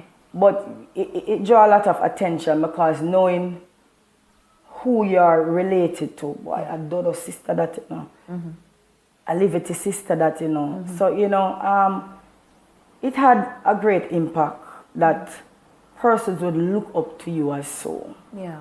Yeah. Really look up to you because with the old settings and everything, knowing you'd say them is one big empire. Do you think persons were looking up out of fear? Of course, persons look up out of fear because, to be honest, remember now some of the things that went on. Yeah. Some injustice went on. Yeah. What you know that we are human and people will be feared. Yeah. People will get afraid and all of that. You understand? So, you know, oh yes. Yeah. Oh yes. Ladies and gentlemen, welcome to Uniquely Me with Simone Stewart. Yes, it's a very intense but exciting interview that we're having. Camille Cook is on set. Some people know as Sandy Brown, tough talking Sandy, you know. Dodo's sister, Liberty's sister, Jim Brown daughter. Yeah man, she's same one in Living Colors. And she's sharing, you know, what life was like growing up then. And so I'm just so excited to talk with her to understand who she is. So Camille, let me tell you, I'm from Montego Bay. Right. When I came to Kingston to live, because I came to Kingston out of coming to Bible school, but when I came to Kingston, you hear the name, you hear the Liberty name, you hear the Dodo's name, you hear the Tivoli, you know, if you go on and kind of something there. So you kind of, even though you weren't necessarily in the areas, you were afraid. There was something about coming to Kingston that made you a little bit timid, coming from the country, and I came here without no family, never been here before. There was fear coming up. And so the persons, so it was said now that it's I'll just say it's an empire. It's an empire. In that empire, your role? Well, as I basically tell you, as a female, I did my own thing. Yeah. Doing my own thing was just me and my friends. Yeah. You understand? We operated our own thing. When people refer to West Kingston, they would say like, is the court them place, you know, whatever. But there's a lot more joy behind it. Yeah. It's not just what you see with your natural eyes. Yeah. You understand? Because we are still a loving set of persons. We execute a lot of love. We try to help. We're always there try to assist. Just being there, trying to do something, even for the youths. Yeah.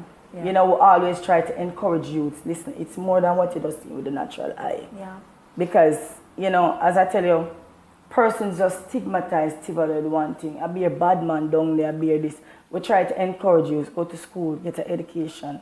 For those who you can help and fund to school for them to get an education. Yeah. We do a lot of that. Yeah. A lot of that is done. But you know, that's not never out there. yet spoken about. Because you have persons that right now are in some high-ranking place working, and they can tell you that, listen, Dodo send them to school. Yeah. You understand? You have a gentleman that was going to a pilot school.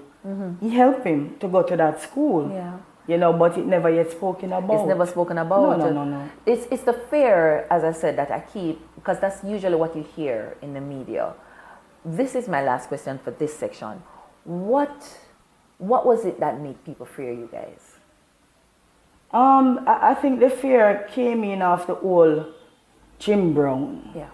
Just hearing the relationship and knowing who people said Jim Brown was. You understand? And who you know, all right, I would say was and who people say, because as I tell you, that at home is that. Yeah. Outside of home is somebody. what they say. Did he ever confess? No, like saying that he does. No, he doesn't speak to us about that life. Wow. A dad at home is dad. Has any of your brothers taken over from dad, meaning carry the same personality like dad? We all are family people. When we are at home, we are at home. We live a family straight life. We just deal with our kids. Just deal like a normal life. You understand? So it's like basically when you go outside, it's something different. But at home, you are dad. Some persons say that in the Garrison community, the people are held captive or under fear with the use of kindness. Would you agree? So they say the people are poor, and they're kept poor so that their minds are enslaved. And so you have these persons, and so it was said of your brother as well, that or the family at large, that the people were kept in poverty and you guys were able to control them. Would you agree with such a statement? No, I wouldn't agree, because we encourage, do businesses, educate yourself. Education is the only way out of poverty. So if we encourage that, and we tell you, if you say a youth, because in my community I work with a lot of unattached youth, you know. A lot of unattached youth. And those are unattached are the ones without families? No, unattached are those that stop going to school early. They linger, they want to get involved, they want to go on corners. So therefore what you do, you encourage those. You try to get them in some art program. You try to get them to learn some trades. So if it is that, then if we want to have them bound in poverty, it's something that we wouldn't have done. But we have made them know, so listen me, life is more than sitting on the corner. Life is more than rubbing out your hand. So here we go on. It's a market there. You want a business? Go out there, go find out how much a bag of onion and how much a bag of peas, and we will assist you. You understand what I'm saying? Go back to school. Encourage them to go back to school. Even young girls that have baby, go back, go learn a trade. I myself get a lot of young girls inside of the school on Oak Road. Oh, that's the one when they get pregnant? When they get pregnant. I encourage them. I say, go back to school. Even though you're pregnant, take the shame, man. Just go on to school. Nobody even look at what's happening. You understand? So it's like, I would not agree to that statement. I couldn't have. Lastly, guys, that's how we actually started out. I think it was season 6 or season 5. We had a male who came out first as a female. I'm talking about Ricardo Sims. Guys, let me tell you something. Don't write off nobody. Let me say that again for those overseas persons watching. Do not give up on anybody. For 33 years, Ricardo lived as a female until he had an encounter with the Lord. Ricardo shares that absolutely no one said anything to him. It was his encounter with the Lord that was so devastating, so impactful. Not only did he did he change his lifestyle, he did a full alteration and went back, converted back to being who God made him to be initially, a boy. Listen to his story. You talk a little bit, I should say a lot about, what was taking place on the inside of you. That first experience, not knowing necessarily what was taking place, I guess one would call it kind of self-discovery. What was going through in your head? I mean, you recognize that, hey, you're a boy, you are born a boy, you had all the organs of a boy, but what was happening on the inside of your mind? Why were you not comfortable with the fact that you were a boy, or are a boy, I should say? It was just that I couldn't relate to guys. I wasn't interested in anything that boys were doing. I didn't look masculine. I didn't have the features or the things. I didn't have the desire to do anything that I saw boys were doing. I didn't want to play with chalk. I didn't want it to get dirty. I didn't want to do any of these kind of stuff, I just admired girls, and I just felt internally that I was a female, for a long time I felt that way, and it's hard to explain because a person who has not lived that situation will just look and say, what are you talking about, you know? But this happened since I was a child, and I can't tell you what was going on the inside because nobody showed that to me. Nobody came and said, you are a girl. Nobody said anything. That came afterwards. You know, but in the beginning of discovery, it was just, you just feel something on the inside and that's how you feel, you know, and that's what happened to me as a child growing up. And then the trauma came after and other things happened to contributing me, confirming to myself that, yes, I'm correct, you know, so yeah. Share with us, Ricardo, what are some of those things that began to happen that kind of swayed you even the more to thinking that you're a boy, you're a girl? Okay, it was like they were telling me I'm a boy, and I felt like a girl, and I just couldn't understand. There was this man, and I've never spoke of this to anyone, but like when I got to about age maybe 12 or something like that, there was this man who would come by my home, and he would wait for me every time when I was coming from school, and he would just try to touch me, you know. He just tried to rub himself upon me all this time and every time, and it wasn't so much of me thinking that why a grown man is doing that, you or anything. It was just that I'm confused.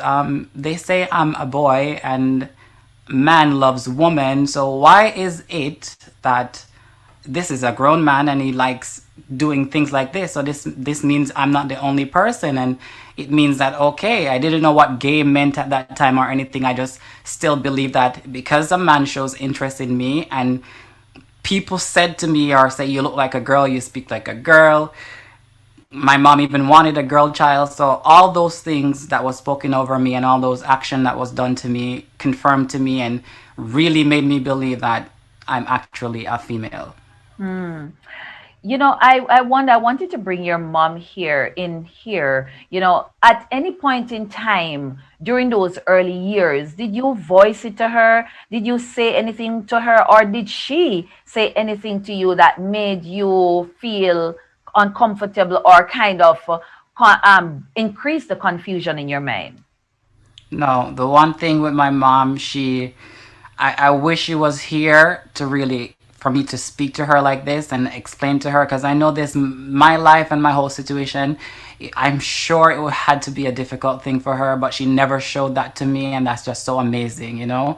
And yeah, she didn't do anything to make me believe otherwise. She just was a mother, and she didn't really know how to express emotion well.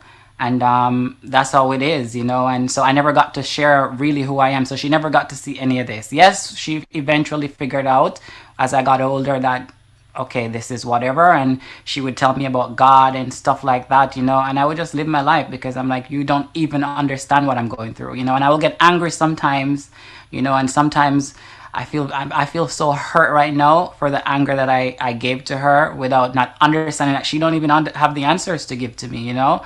So that happened to me, and yeah, but she was just a supportive mother who never abandoned me or anything. She was just like my rock. Yeah, I know that feeling. My mom is not here too, so I can identify. But you know, Ricardo, something is going through my head.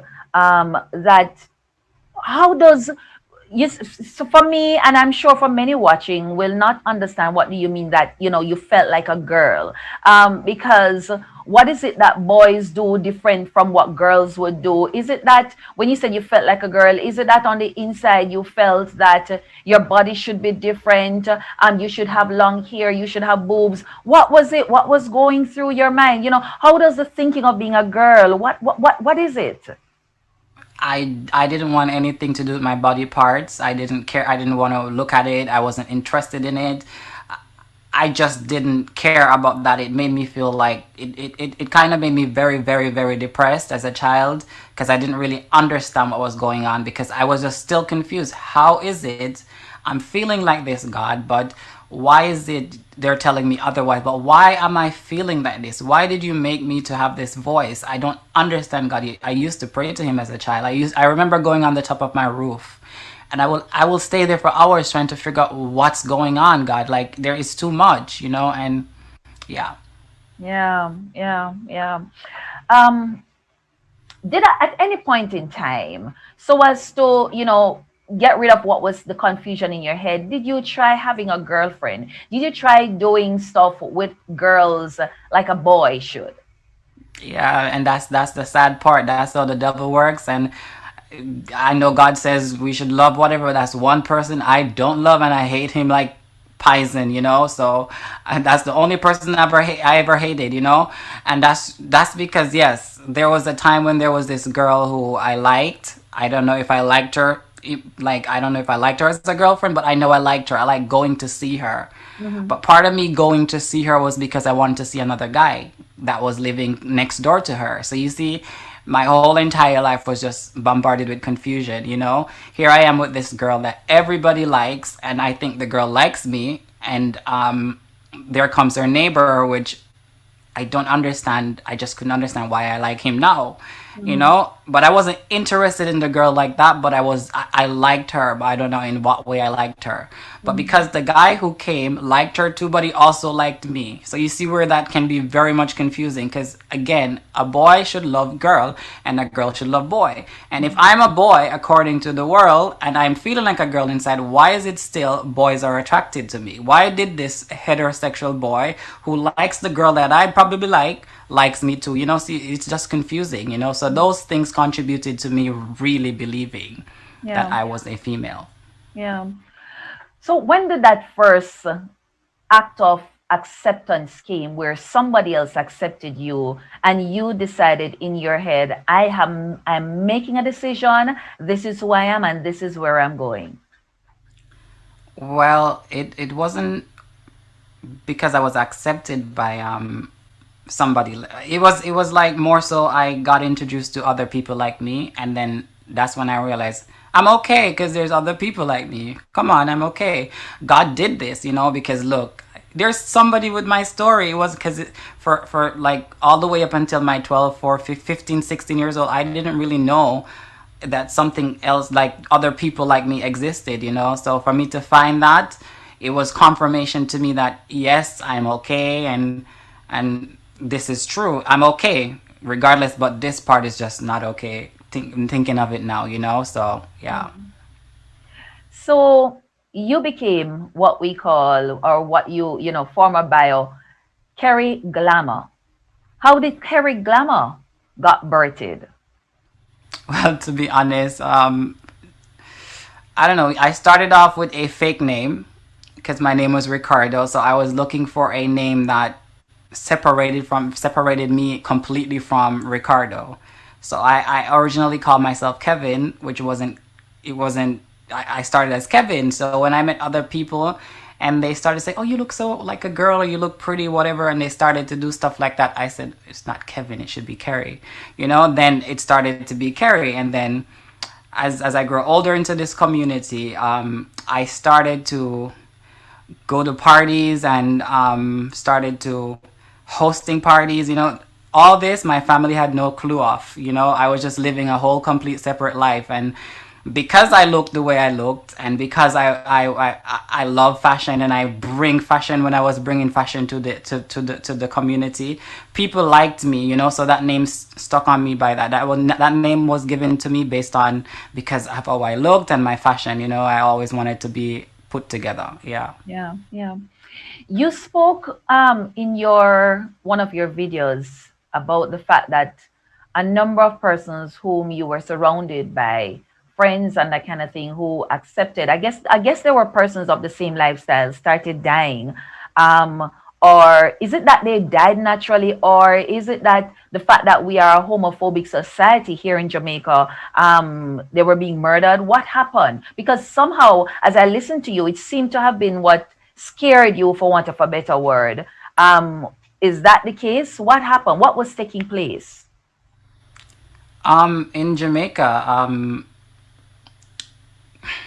I don't know how to say. I love my country, but we're just way behind time by understanding difference. And I'm not telling them that they should accept it, but understanding is two different things than accepting, And for that reason, a lot of people who I knew before, like, they passed away because of death, people murdered them, and that's sad, you know. And I feel so lucky to be here, and it has to be for a reason, because there are people that I was really close with who died, and it was by like violence, by murder, you know. They were murdered, so it was because of who they were, why they were murdered. It wasn't for any other reason. So here's a question I'm interjecting here. So they were dying because of who they were. Did that at any point in time strike you that, hey, maybe what I'm doing here is really wrong? Did it strike you? Did it scare you? Did it jolt you? I mean, did it convict you? No, that wouldn't be able to convict me, because it doesn't matter who we are or what we do. Violence is not the answer. So that didn't translate to the question you're asking me. No, all it did was scared me for my life, because I didn't want to die, and that's all it did. Nothing else. Yeah. So guys, now that you have watched and you have gone down memory lane, I'd love to know, of these, which one really stood out for you of all of those? And did we miss one that was really impactful to you? Guys, the problems that our women are facing on a daily basis, they are many and they are varied. I ask myself the question ever so often when I see a woman, when I sit with a woman at work, across the room, when I sit in church beside a church sister, when I go outside and I see my neighbor, do I truly know what my neighbor is going through, what a sister is going through? That's what Uniquely Me is, guys. Uniquely Me is a voice. But guys, you also joined with me and you made our first period poverty campaign a huge success. We went out, we were trying to raise 1,000 sanitary napkins to give out to our girls all across Jamaica. Guys, let me tell you something. You guys, you warmed my heart. Believe it or not, we raised about 1,500 packs of sanitary napkins. We were able to give organizations, girls' homes, girls' families right across the length and breadth of Jamaica. You made it happen, and for that I am eternally grateful. So what can you expect from us in 2022? Well, I think it's okay for me to give you a heads up, guys. We are going to have our first Uniquely Me conference. And I'm just hoping that COVID will allow us to have that conference face to face, because I want to bring back some of these women. I want you to see them. I want you to hear their stories. I want them to counsel with you and just have a grand time. Of course, guys, you remember our transformational chats, right? Those were so exciting. Yes, those came about in 2021. We accomplished so much in 2021. So for 2022, we're going to continue our transformational chat. As a matter of fact, if you're seeing this video right now, tomorrow evening, the 26th, we're going to be having our final transformational chat for 2021. But you can mark my words, every quarter for 2022, we are going to be having our transformational chat. But our conference is definitely coming up. We're looking at about April for the conference, so be on the listen for that. We're also going to be doing, again, guys, our period poverty campaign. Not sure when we're going to be doing that, but of course I'm going to be coming back for your help. And this time, guys, I want to make that period poverty a little bit more exclusive, because one of the feedback we got is that there are girls who cannot afford the sanitary products or the things, the items to keep themselves nice and fresh. There were some who also don't even have the garments. So I'm going to be asking your help for us to get not just sanitary napkins, but soap and underwears and all the different things to make it possible. We're going to see if we can find a girls' home or a school for girls or something to adapt. So that's also in the making. And then, guys, I also want to tell you about the mentorship program that's going to be coming up too. It's called, well, I'm going to leave that one secret for now. So what can I say? I'd love to hear from you. You also would have seen my own story, guys, and I don't know, I'm humbled. That's all I can say. I'm humbled because now you know me.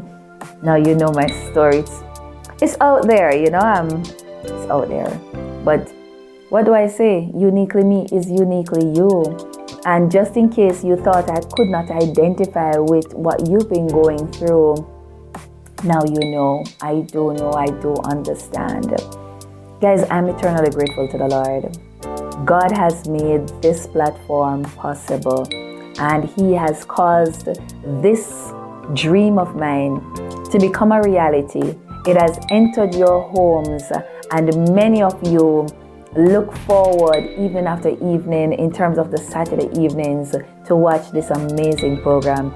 There's some of you, I don't want to get into calling names because I don't want to get into trouble, but I know Doxy, Sophia for Christ, Kanika, just to name a few, guys. I see you, I see your comments. I see all of you, the various comments that you make, the fact that you're always there supporting me, Herfa. Guys, you are all there. Auntie Joan, my church family, my community. Listen, you all just make it happen. So guys, that's it from me. Just want you to know that I appreciate you. And Uniquely Me is here to stay, guys. It's going nowhere. Do you know a woman that has an amazing story? Do you know somebody that's looking for a platform to be a voice? They want to make their voice heard. That's what Uniquely Me is about, guys. It's a voice, right? It's a voice for the voiceless. And so here on this platform, we are showcasing, as long as you are willing to speak, we will make it happen. I should tell you too, we're going to bring a few men on in 2022 because I hear them asking, so men not talk to, men not have problems too. So we're going to showcase you. Well, guys, guess what? It's Christmas Day and I don't want to take up any more of your time. So thank you so much for just being here. Guys, don't forget to subscribe. Don't forget to subscribe, comment, like, share. And what's your Christmas wish? What can I say? I'm excited. It's Christmas Day and I got to go have some dinner with my family and, friends and the whole works. So guys, take care. See you. 2022 is going to be bigger and better. And thanks. Bye-bye. And uniquely me is uniquely you. Hi guys. I thought I would share with you, for those of you looking for a Christmas gift or a New Year gift or a birthday gift, for that woman, that strong woman in your life, to offer the Uniquely Me Planner. Now, what can you find in the Uniquely Me Planner? You can find pages to write for each month. You have pages to write your goals, and we set it up so that those goals are smart, right? As you know, your goals need to be smart. So we have the specific, the measurable, the attainable, the relevant, and we put them in blocks so that you are able to fill them in accordingly. Also, you will find a daily to-do list, as well as for each day, if you need to put your calendar, what your calendar items will be, you have that as well. There's also a habit tracker, guys, or as well as a quote. There is a list for you to put what are your list of priorities in terms of things to be done. And of course, guys, we have pages and pages of that. We give you blank pages as well. So this is also, it is your diary, it's your planner, it's your time management tool is what I would call it. I want to encourage women who are creatives, women who are executives out there as well. You are trying to find a way to be productive. Here is your tool. And so guys, it's on Amazon. Just put in Uniquely Me Planner, or you can put in Simone Stewart and grab a copy of my Uniquely Me Planner. Guys, remember, Uniquely Me is uniquely you. Get your copy today. And uniquely me is uniquely you.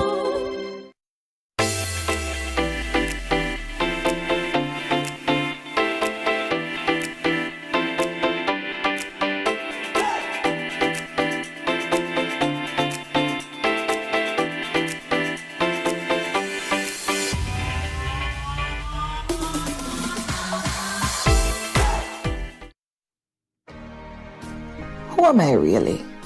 Choices, choices, choices. In pursuit of a career? OMG, I'm a wife. Help, I am a mother. Oh, I'm in church. When do I get to be a woman that God called me to be?